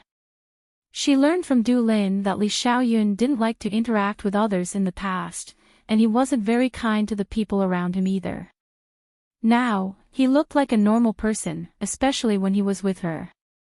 He was calm and simple, without the slightest hint of arrogance or irritation. Li Xiaoyun never gave her a bad attitude and was always very gentle. Moreover, Li Xiaoyun would be the first to know anything that happened to her, like a radar that followed her around. Jing Yunzhao's face was slightly red, but her expression was the same as usual, a little uneasy and cold.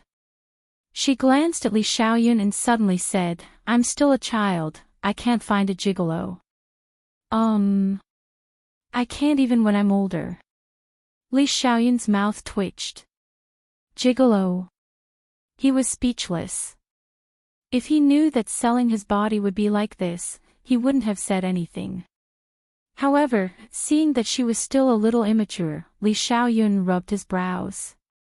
"Are you promising me that you won't get into a relationship before you're an adult?"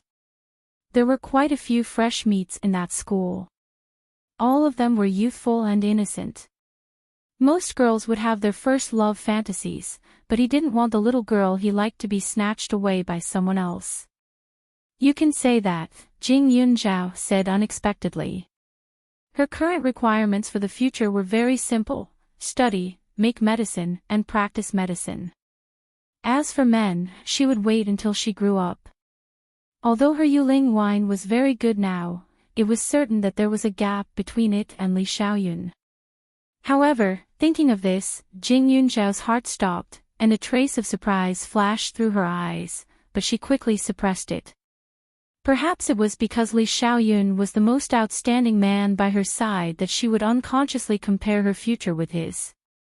At this time, Li Xiaoyun did not show any disappointment. Instead, he was very interested in adding a glass of water for her. Jing Yunzhao was a little absent-minded during the meal. In the end, Li Xiaoyun's meat was all gone, but there were a lot of vegetables left in front of her. She looked at him anxiously, and Li Xiaoyun helplessly helped her clean up before leaving. The two of them returned to the hospital one after another. Suchu was still unconscious, like a sleeping beauty. 2 days later, Suchu woke up from her coma. When he saw that he was in the hospital, he was even more stunned. "What happened to me? Why are you all here?" "Oh, right. Cousin, Zhongliang and Zhongyi must have drugged my cup just now. After I drank it, I felt really sleepy."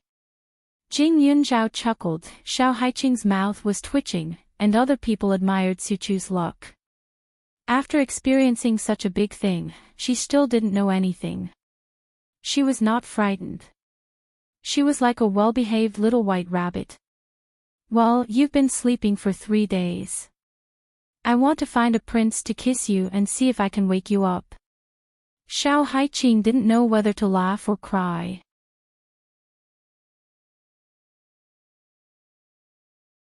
Chapter 535.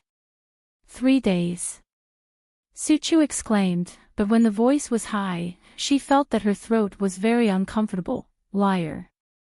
Grandpa, I haven't taken the assessment yet." The next second, she looked at Grandpa Gon with grievance. The old man shook his head helplessly, and his eyes were red. "Silly girl, how can the assessment be so important? It's not your fault this time. Grandpa won't punish you." Suchu was stunned for a moment. She tilted her head and looked at Jing Yunzhao. "Cousin, what's going on? Am I still not awake? Grandpa actually said that the assessment is not important. Is she still dreaming?" From childhood to adulthood, she has never missed the assessment every month. Even if she was very tired on the day of the assessment, the old man still would not let her find excuses. He even told her that she had to be prepared for hard work to study medicine. But now, she actually said that it was not important. The sun must have come out from the west. The old man was also speechless. His granddaughter was a silly girl. It's clear that the 2 brothers of the Zhong family did drug you, and then sent you to a factory in the suburbs. This is the news. Take a look. Jing Yunzhao handed over the computer. Suchu was still confused, but when she saw the factory, her eyes seemed to stare out. She pointed to the picture of the explosion above and couldn't close her mouth. "No. Cousin, why did they send me to the ruins?" "Ah. Did they find someone to bully me?" As she spoke, tears instantly fell down her face. Jing Yunzhao's forehead was instantly drawn with countless black lines. The bullying in Suchu's words should refer to, right? This imagination is too rich. Xiao Haiqing looked at her like this, and suddenly laughed out. "Are you stupid? Look at the news carefully. This factory exploded after you entered. You were kidnapped at that time, and you were not violated by any other people. And Yunzhao went to save you alone and protected you, so you were not hurt at all. Now you are fine." Suchu is so cute at this time. She was angry, wronged and scared. Her tears were almost drowning the ward, and she kept sobbing. As soon as Xiao Haiqing said, Suchu stopped. "Liar, such a big explosion, how can I not die?" Several people in the room also looked at her speechlessly. Why didn't you die? In fact, they also wanted to know. Of course, they didn't think it was a pity, but it was too miraculous. If the police and ambulance didn't send people to the hospital and explain the situation with certainty, they wouldn't even believe that Jing Yunzhao and Su Chu were in the explosion range. After all, although the two of them had inhaled some smoke and poisonous gas, it wasn't very serious, especially Su Chu, who didn't even seem to be affected by the explosion. In the past 2 days, the police asked Jing Yunzhao several times in a row, hoping that she would tell them the situation of the explosion in detail. After all, this kind of miracle was too unbelievable. Unfortunately, Jing Yunzhao said the same thing, only that she was very scared at that time and could only protect Su Chu as much as possible. As for why other places were seriously injured, but she and Su Chu were still normal, she didn't know this point. After a few times in a row, everyone now accepted this explanation. They thought that it might be because of the airflow. After all, there were many magical things in this world. But now Su Chu didn't believe it. After saying that, she wiped her tears and laughed. Okay, I know, you're teasing me.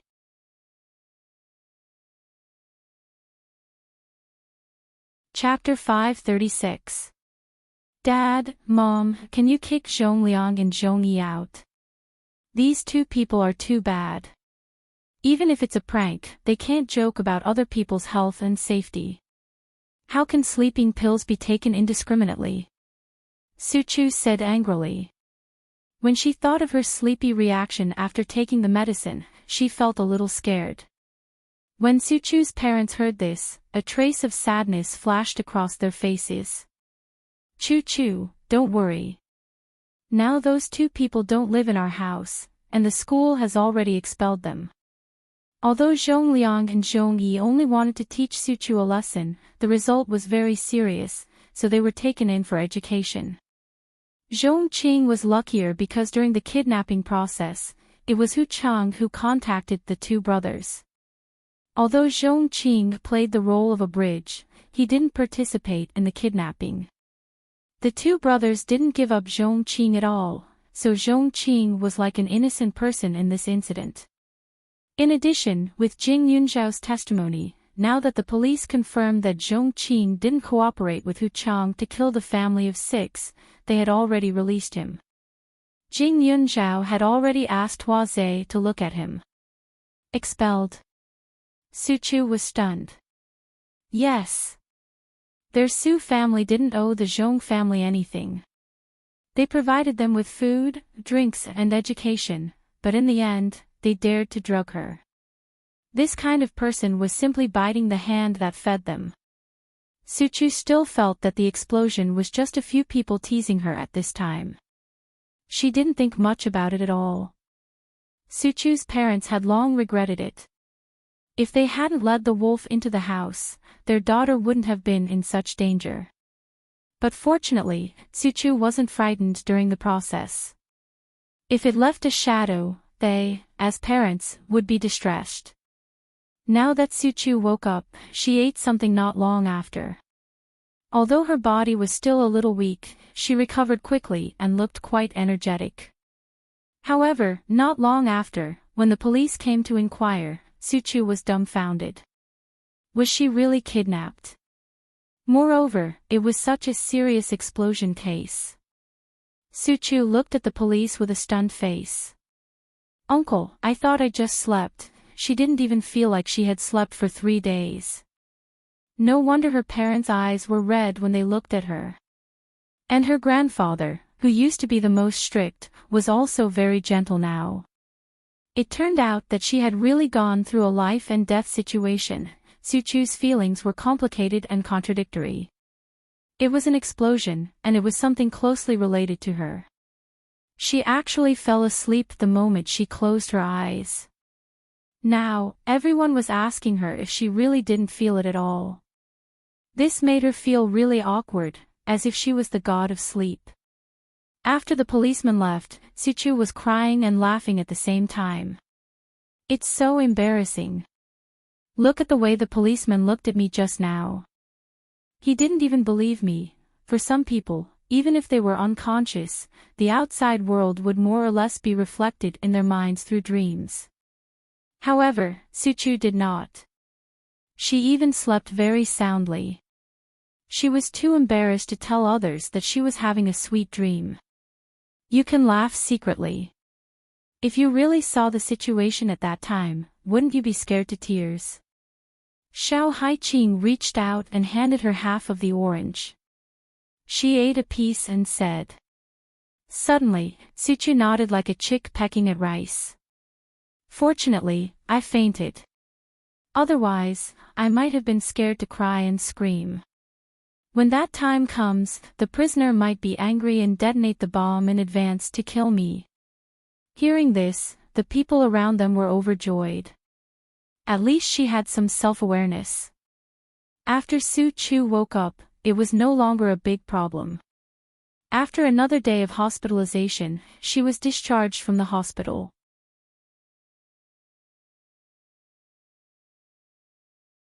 Chapter 537.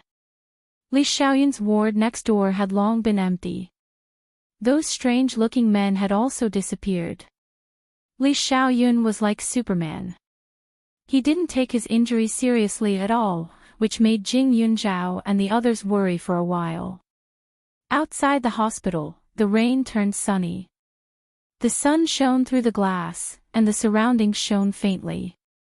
Su Chu had gone through such a big disaster. Her parents felt like they had regained something they had lost.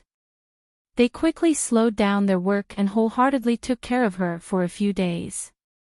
Su Chu, on the other hand, still felt a little guilty and happy. After all, no matter what other people said, she herself had never felt any danger. Yet, in the end, she received so many people's concern. Even her parents became more and more obedient towards her. It wouldn't be an exaggeration to say that she was overwhelmed by this favor. On the contrary, when she thought of Jing Yunzhao, her god cousin, she felt guilty. Although Jing Yunzhao told her that Hu Chang was targeting her and she was just implicated, it was still Jing Yunzhao who saved her in the end. If it weren't for Jing Yunzhao, she definitely wouldn't have been so lucky. However, the care Jing Yunzhao received in comparison was pitiful. Even though Jing Yunzhao was her maternal grandfather's god-granddaughter, both his maternal granddaughter and god-granddaughter met with an accident at the same time, so there was definitely a difference in the amount of concern. Moreover, because she was only a god relative, there was a bit of politeness in her concern. Towards Jing Yunzhao, this biological granddaughter, it was completely different. As for those classmates and friends, after all, they couldn't be compared to family. Therefore, when Su Chu thought of Jing Yunzhao looking at their family of 3 in the ward, she felt guilty. It was like showing off their love in front of Jing Yunzhao, right? It would more or less give her a little stimulation. However, it had to be said that Su Chu was indeed thinking too much. When she saw that Su Chu was cared for, Jing Yunzhao envied her for a moment, but in the blink of an eye, she threw it to the back of her mind. She clearly knew that what she had was different from others. She couldn't compare, and there was no need to compare. Jing Yunzhao went back to Cozy Garden as usual. Su Chu and Gan Jinchen stayed in her house for the time being. She was the only one left in the house, which was quite peaceful. However, Jing Yunzhao seemed to be going to school as usual and not taking the explosion case seriously, but in fact, he had already started to deal with Zhong Qing. Hu Chang was dead, and even his body had been blown up. There was a murder case in the Hu family. Moreover, the owner of the house was not her, so she naturally could not continue to live there. Helpless, Zhong Qing begged the man she met before. This man's name was Xiao Qing, and he was arranged by Jing Yunzhao. The car and his outfit were all made by Jing Yunzhao. Before the explosion, Zhong Qing could still repeatedly say no to this man, but now that he had nothing to rely on and couldn't find a job, he could only hope for Xiao Qing's help. With Jing Yunzhao's permission, Xiao Qing brought her to a place to settle down temporarily.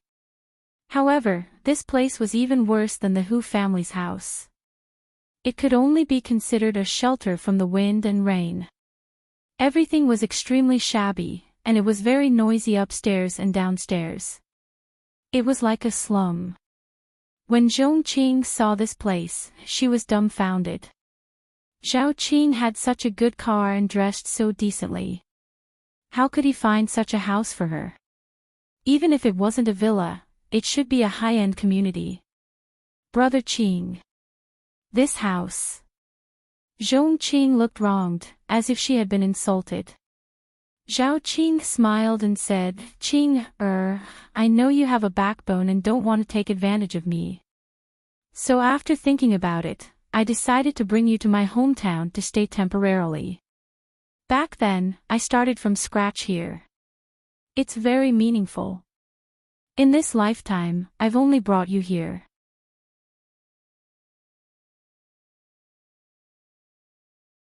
Chapter 538. Zhongqing's expression became better. Qing, you're the most unique woman I've ever met. All the women outside are after my money, only you aren't. I know that I used force on you before and you hate me, but I promise that I'll treat you well in the future. From today onwards, I won't force you. I'll respect you. This place isn't worth much, so you can stay here for the time being and don't feel like you owe me anything. When you have a sense of security and can completely trust me, I'll marry you. How about it? Zhao Qing continued. These words were extremely mushy. Zhao Qing felt like vomiting as he spoke. However, these words were all recited word by Jing Yun Zhao.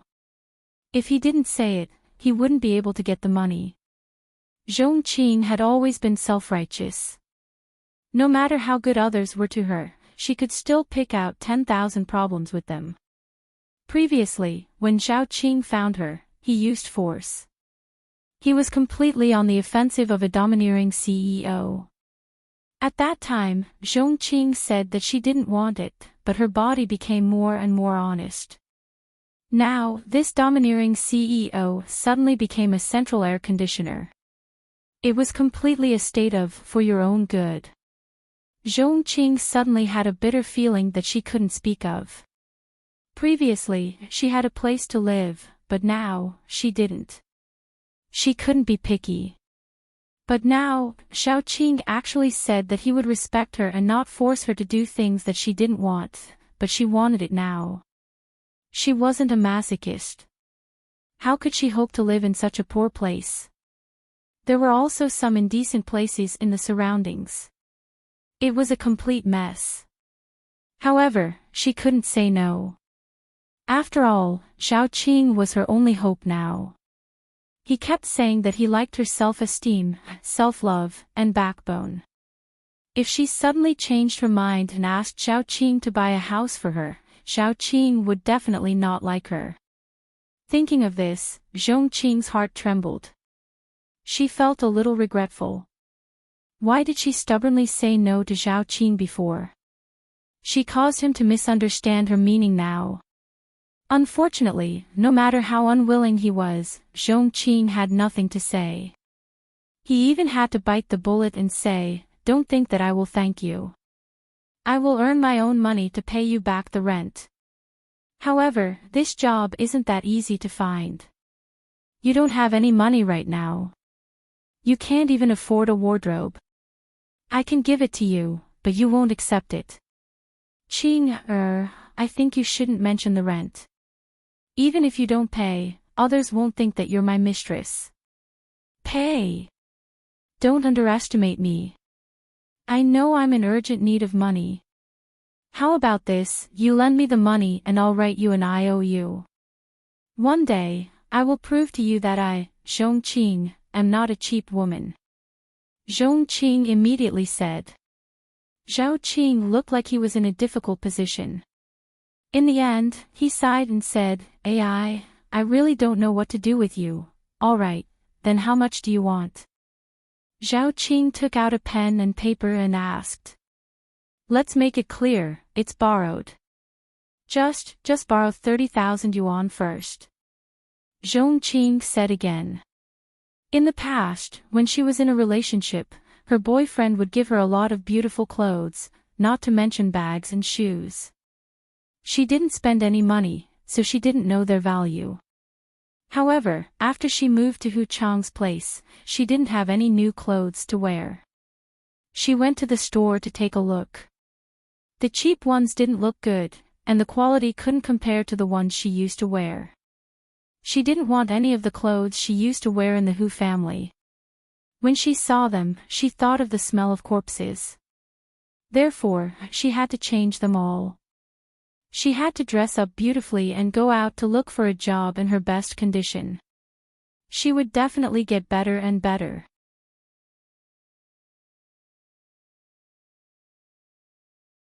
Chapter 539. A trace of mockery flashed across Xiao Qing's face, but he paid the money without hesitation.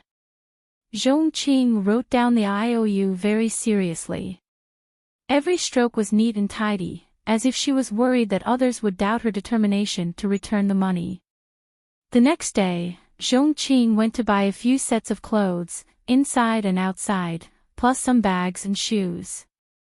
She spent 6,000 to 7,000 yuan directly.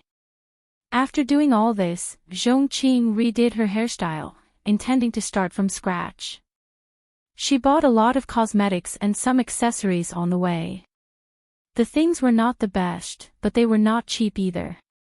As a result, she had spent more than 10,000 yuan in one day without finding a job. The place where Zhong Qing lived was considered the gray area of Huaning County. There were some black hair salons, some small casinos that operated in the middle of the night, and some informal private clubs. There were also many hooligans nearby. When she returned to the street and got out of the car, she was immediately surrounded by a few people. Robbers. Except for the clothes she was wearing, all the new things she bought and the rest of her money were instantly snatched away. It was hard to say in other places, but in this dark area of Huaning County, Jing Yunzhao could guarantee that his words were absolute. Although the title of a Black Devil King was not pleasant to the ears and sounded like a man's name, as long as these three words were involved, all the hooligans would treat him like a god and would definitely complete the task very diligently. Zhong Qing was dumbfounded. The things she had spent a day buying were all gone. She thought that her luck had turned for the better by avoiding jail. She did not expect to get worse. Just as the hooligans left, some men came over and touched her up and down. "Little girl, you look good. How much is it?" Zhong Qing was stunned. "I'm not, no." The man smiled. "Little girl, it's a pity that you're not in this line of work with such a good foundation. Look at the woman opposite you. She's in her 40s and doesn't look good, but she earns a few thousand yuan a month. If it were you, I guarantee that you'll earn a lot of money every day, and the customers will come back every day." As he spoke, he casually wiped a handful of her thighs. Zhong Qing trembled, but she still looked at the opposite side subconsciously. That gorgeously dressed woman was indeed not very pretty. How could she earn money with that kind of aptitude? During this period of time, when she was looking for a job, she kept hitting a wall. Every time someone came to find trouble with her, she was already a little desperate. At this moment, after hearing the man's words, Zhong Qing couldn't help but hesitate. Her body had already been ruined by Meng Lin. Later, there was Hu Chang and Zhao Qing. In addition, she had also signed a contract with others. She could be considered as someone who had seen the big world. She also knew that it was indeed easy to earn money in this industry. The same trap was placed in front of him, but to Zhong Qing, it was a temptation. However, on the first day, Zhong Qing still chose to leave. Her heart was uneasy. At night, when Zhao Qing was not around, she felt that the surroundings were frighteningly cold. What was more coincidental was that she seemed to be able to hear the squeaking sounds coming from the bed upstairs, as well as the panting of a woman and a man. It was like a curse that lingered in her mind. Zhao Qing did not return for a few days. His phone was not connected and he only left a message saying that he was on a business trip. All the money on her was robbed. She went out to look for a job during the day, but it was to no avail. At night, she was so hungry that she could only go out to see if there was a place to eat. However, there were men everywhere who looked at her and drooled. On the third night, under the rumbling of hunger, Zhongqing picked a club and walked in.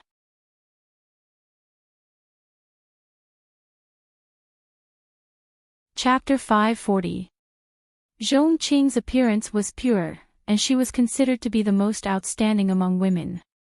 In addition, she was born with the kind of physique that attracted men. The boss was also a shrewd person, so naturally, he would not push her away. Immediately, he signed the contract with Zhongqing. However, Zhongqing was very short of money. She was a little desperate, and with Huazei's people behind her, she would not get much of a share. She was almost treated as a money-making tool, but she did not realize it at this time, thinking that she could finally support herself. Work began as soon as she entered the industry. Zhongqing was wrong about one thing, and that was that this place was different from Imperial Pleasure Royal Court. There were not many women here, and they were not high class. One night did not cost much. Most importantly, there were not many successful men here. Some were even vulgar and rude, and the women here were simple tools to vent their desires. Even at this time, Zhongqing still felt that she was different from others. She had entered this industry because she was desperate. Therefore, when she looked at other young ladies, other than disgust, there was only contempt. Those women were so dirty. They were completely different from her. However, the customers felt that they were all the same. It was just that she did not know it. On the first night, Zhongqing had business. The first man was in his 50s and looked especially dirty. She immediately rebelled when she saw him, and directly asked the boss to change him. "I don't want to stay in the same room with such an ugly man. Look at his body, he reeks of smoke, and his breath stinks. He even wanted to kiss me just now." Her voice was proud and angry. However, when everyone heard that, they were only left with sarcasm. "Xiaoqing, where do you think we are? Do you have the right to be picky?" After the boss finished speaking, he slapped her. "Go. Apologize to the customer and serve her well. Otherwise, I will kill you." The customer was also angry, but at the same time, it made him want to conquer her. Look at this woman, she was delicate and beautiful. She looked as if she was pure and ignorant of the world. At one glance, he had the urge to hold her in his arms and train her well. This man had a bit of a bad temper. The more he met someone with a fierce personality who would rather die than submit, the more he would be determined to do it. Zhongqing was stunned by the slap. Before she could react, the old man had already carried her and entered the room without saying a word. The women here were sold. Even if he touched them forcefully, no one would find trouble with him. Zhongqing's resistance was like a joke. It would only make the people in the same industry look down on her even more. They even thought that she was deliberately attracting the attention of others in order to gain more benefits. Immediately, he offended almost all of his peers. In the past hour, Zhongqing had been screaming non-stop as if he had gone crazy. The boss secretly smacked his lips. No wonder Huazei said that he was a weirdo. Indeed, he was right. To deal with such a person, one should use force. The old man came a few more times. Looking at the half-dead Zhongqing on the bed, he lay there contentedly for a while before he put on his clothes and left. However, just when Zhongqing thought that she was free, she was dragged out again to clean up and continue to entertain guests. When there was no police checking, this was a completely dark place. Only those who knew their place could have food and clothes. If they were tossed around, they would only die more miserably. In one night, Zhongqing received nearly 10 men. She was already regretting it. The tearing pain kept coming from her body, and she suddenly felt like vomiting. However, she was afraid of being hit again, so she could only try her best to endure it. She looked at the guests pitifully.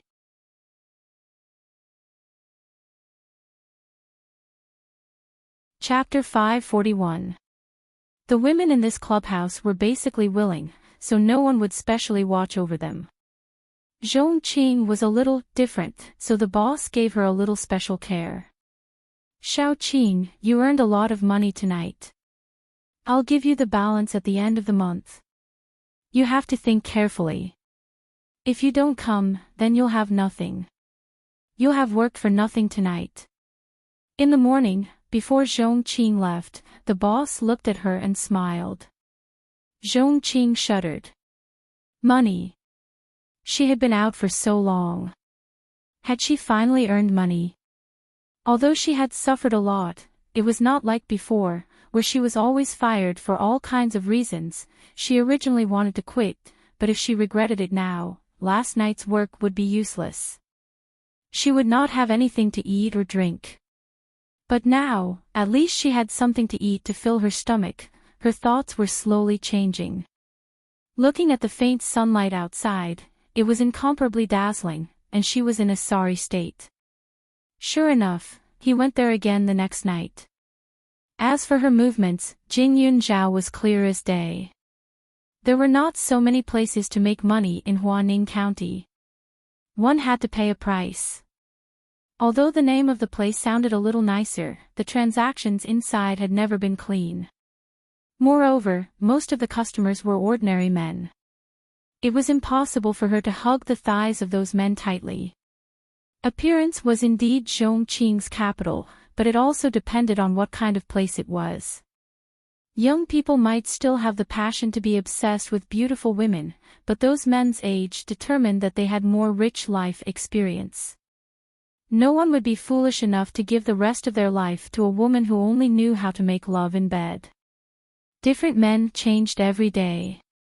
Tall, short, fat, and thin. Naturally, there were some perverts among them. From the beginning, she was picky. Slowly, 2 months later, Zhongqing had become very slick.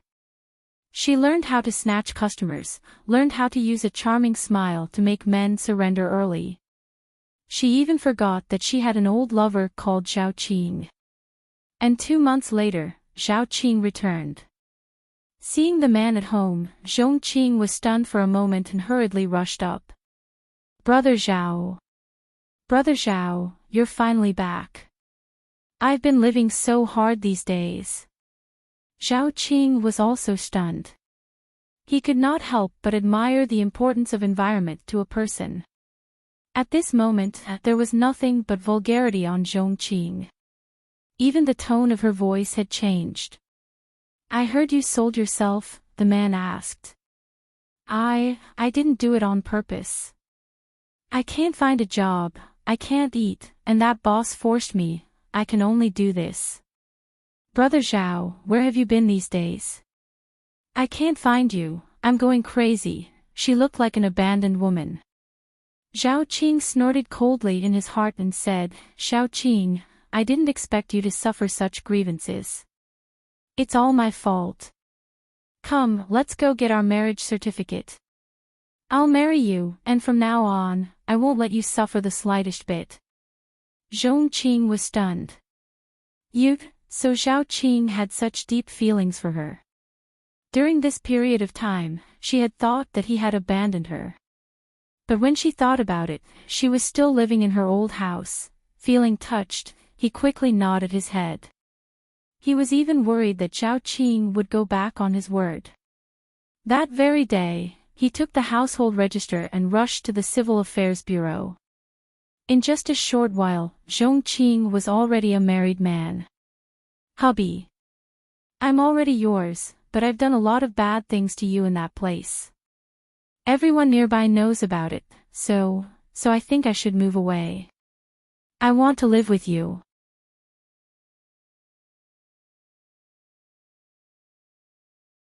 Chapter 542.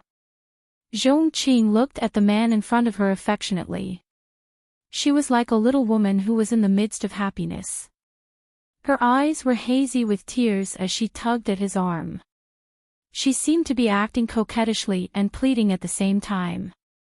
No man would be able to tolerate such an expression. Zhongqing was extremely happy. During this period of time, many men looked at her with very explicit eyes, which made her hate it. When she thought that she could move out of the slums immediately, she felt the blood in her body begin to flow happily. Also, her husband was a successful man. He was handsome, gentle, and devoted. Such a man was probably hard to find in the world. Jing Yunzhao, that shameless little bitch, wanted to harm her, but she relied on her own ability to find happiness. That stinky girl would definitely be jealous to death. However, the wicked had their retribution. She couldn't wait to let Jing Yunzhao see the life she was going to live in the future. Xiaoqing glanced at her and led her into the car. He didn't answer directly, but said, "Let's go home." The car was driving in the direction where Zhongqing lived before. "Hubby, I don't have anything to move. I don't want those things that I used before," Zhongqing said again. Xiaoqing didn't say anything. After returning downstairs, he stopped the car. In the next second, he saw a few people walking out of the building. Xiaoqing handed over the key. Before he went home, he began to take off his suit. Zhongqing was dumbfounded. Within a few minutes, Xiaoqing's appearance had changed. He was bare-chested and wearing underpants. Without saying anything, he dragged her upstairs. "Wife, you're mine from now on. First, serve me well." As soon as he entered the house, he didn't even close the door and directly pounced on Zhongqing. "Wait. Hubby, what happened just now?" Zhongqing quickly asked. Why did he take off his clothes downstairs just now?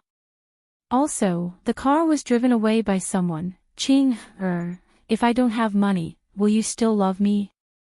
Xiaoqing asked. Zhongqing panicked for a moment, but she looked at Xiaoqing and nodded with certainty. How could he say that he didn't have money? Besides, as the saying goes, a starving camel is still bigger than a horse. Even if Xiaoqing's company went bankrupt, it would still be better than her being a young mistress here. Xiaoqing coldly snorted in his heart before he smiled. I'm a poor man. Previously, I was a chauffeur for a wealthy family, and now that family has fired me. Xiaoqing, our family will have to rely on you in the future. Zhongqing's lips twitched. You must be lying to me, lie to you. Do I look like I'm lying? Xiaoqing, you're not going to abandon me after hearing this, are you? Let me tell you, even if you run to the ends of the earth, I will still be able to catch you. The man suddenly became ferocious, suddenly strangled her neck and said, From today onwards, I will bring people over, you will receive guests from me in this house, you are not allowed to go anywhere, or I will break your legs, let you not stand up in this life. The sudden change made Zhongqing tremble. He looked at the man in front of him in disbelief. He did look very domineering before, but now that he didn't have that outfit, he looked a little disgusting under his ferocious appearance. Zhongqing shook her head repeatedly. Hubby, don't scare me. What's going on? We're married, how can you let me stay in this house? No, aren't we moving to your house?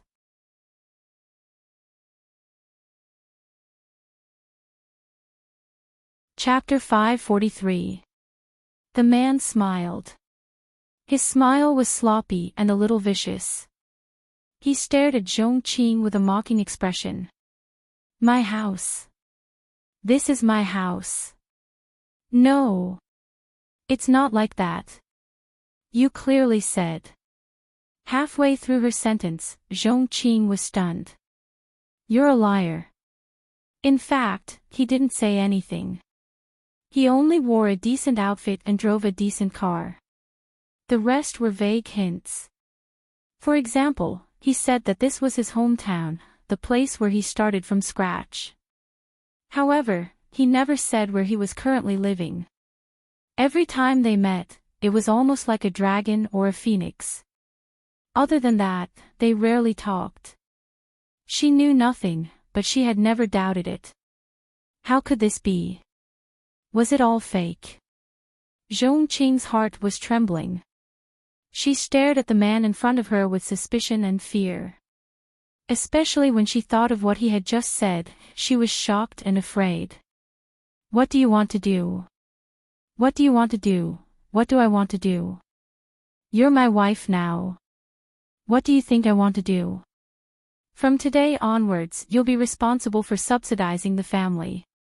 Don't forget, you still owe me 30,000 yuan. By the way, don't think about calling the police or running away. It's useless. This street is not clean. The police know it very well. No one likes to meddle in other people's business. Also, you're my wife. In the past, when you sold yourself, I didn't despise you. If you run and tell others that I forced you, who will believe you? As Xiaoqing spoke, he reached out and began to pull off Zhongqing's clothes. It can't be like this. Get lost. Who are you? You're not Xiaoqing. It's impossible. Zhongqing cried. How could it be? The man she liked was so outstanding. How could he be such a pervert? I'm Xiaoqing. Oh, I forgot to tell you. This house is indeed passed down from my parents. When I was young, I accidentally killed someone and was locked up in prison for many years. After working hard to reform myself, I finally got out. Unfortunately, my parents were angered to death by me. There's no one else in the house except me. So in the future, other than earning money, you only need to serve me, Xiaoqing said. What Xiaoqing said was naturally true. When Xiaoqing was in his teens, he got into a fight and caused the death of someone. Ever since then, he had been in prison. He was only released a few months ago, but he couldn't find a job and had no source of income. Furthermore, he harbored resentment in his heart. Ever since then, he had been idling around. His looks weren't bad, so he could go around tricking people. He was also ruthless enough. He stole and robbed, provoked Huazhe, and was ruthlessly beaten up. Later on, Jingyun Zhao needed to find someone who looked not bad and also knew how to act, so Huazhe found him. He was naturally happy to be able to earn money and find a woman, especially a beautiful woman like Zhongqing. It would be a waste if he didn't go for it. Moreover, although his looks were not bad, it would be difficult for him to find a wife. He even had to find a wife who could earn money to support the family. After thinking about it, love was the most suitable. As for what she relied on to earn money, it didn't matter as long as she could support him. To Jing Yunzhao, it was just two scumbags hanging out together. There was nothing to gain from it. Now that Xiaoqing said this, Zhongqing was completely dumbfounded. Murderer. She was so frightened that she didn't dare to move. She allowed Xiaoqing to torment her body. This wasn't the first time, but this time, because of the change in her identity, Zhongqing only felt disgusted and wanted to vomit. Why exactly did she have to live such a life? Zhongqing was filled with resentment and confusion. Xiaoqing directly locked him in the inner room. Xiaoqing bought a long iron chain from somewhere and locked Zhongqing in it when he went out.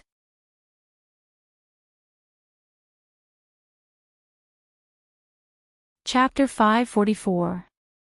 Zhongqing had completely become Xiaoqing's sexual tool. Every night, other than Xiaoqing himself who wanted to consummate the marriage, he had to bring others over almost every day. Xiaoqing took a photo of her. In the photo, she was beautiful and had a sweet smile. Many men would especially come to take a look after seeing the photo. Every cent of income naturally went into Zhao Qing's pocket. Other than eating and drinking, Zhong Qing had almost no other human rights. This situation continued until a month later. Zhong Qing saw red. After Zhao Qing found out that she was pregnant, he became a little worse. He directly bought medicine for her to abort the child. The child itself could not be kept, because these days, Zhao Qing would buy some stimulant drugs from various sources. If the child was born, the problem would naturally not be small, and it might even die in the stomach. After the abortion, Zhong Qing's expression was a little absent-minded. In the past, she still knew how to shout and resist, but now she had become a little numb. Thinking back to the child, she did not even know whose it was. It could be Meng Lin's, or it could be Zhao Qing's or Hu Chang's. It could even be the customers when she sold herself. The medicine that Zhao Qing gave her was not safe. After taking it, Zhong Qing directly bled out. Only then did Zhao Qing quickly send her to the hospital. Zhong Qing wanted to ask for help, but Zhao Qing threatened her that if she dared to say anything wrong, he would kill her. After being frightened, she could not tell the truth to others. In addition, when Zhao Qing entered the hospital, he showed a warm and gentle look.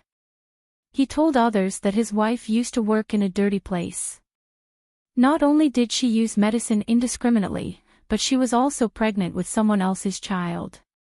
As a result, the doctors and nurses looked at her with disdain. No one was willing to say a word to her at all. It was not easy to save her life, but Zhong Qing still had to continue living the same life as before.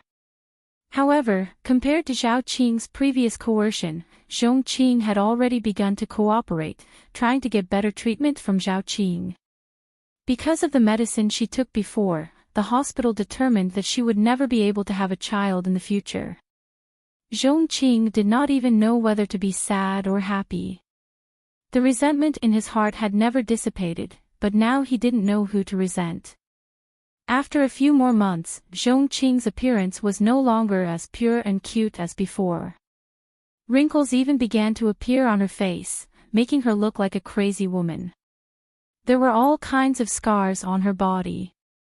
Some were caused by customers whipping her, some were burned by customers with candles or cigarette butts. Even her lower body was a mess. Not only that, Zhong Qing began to feel that something was wrong with her body. After begging Zhao Qing for a long time, she finally had a chance to go for a checkup, but she discovered that she had contracted a sexually transmitted disease. Shock and despair. He felt as if his long life had always been filled with darkness. After returning from the hospital, she saw that Zhao Qing was still oppressing her. In the end, she took a fruit knife and stabbed him. A few months ago, she kept telling the police that she didn't kill anyone.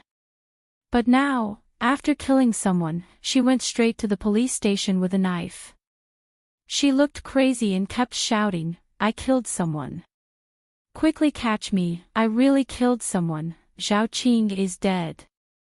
After being tortured for a few months, when there was no hope in life, he was sent to prison.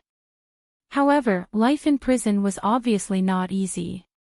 Who asked Zhong Qing to do a job that women hated the most? Many of the prisoners in prison had their families destroyed by the mistresses of the vixens outside, which was why they went on a path of no return. Therefore, when Zhong Qing went in, endless torture began again.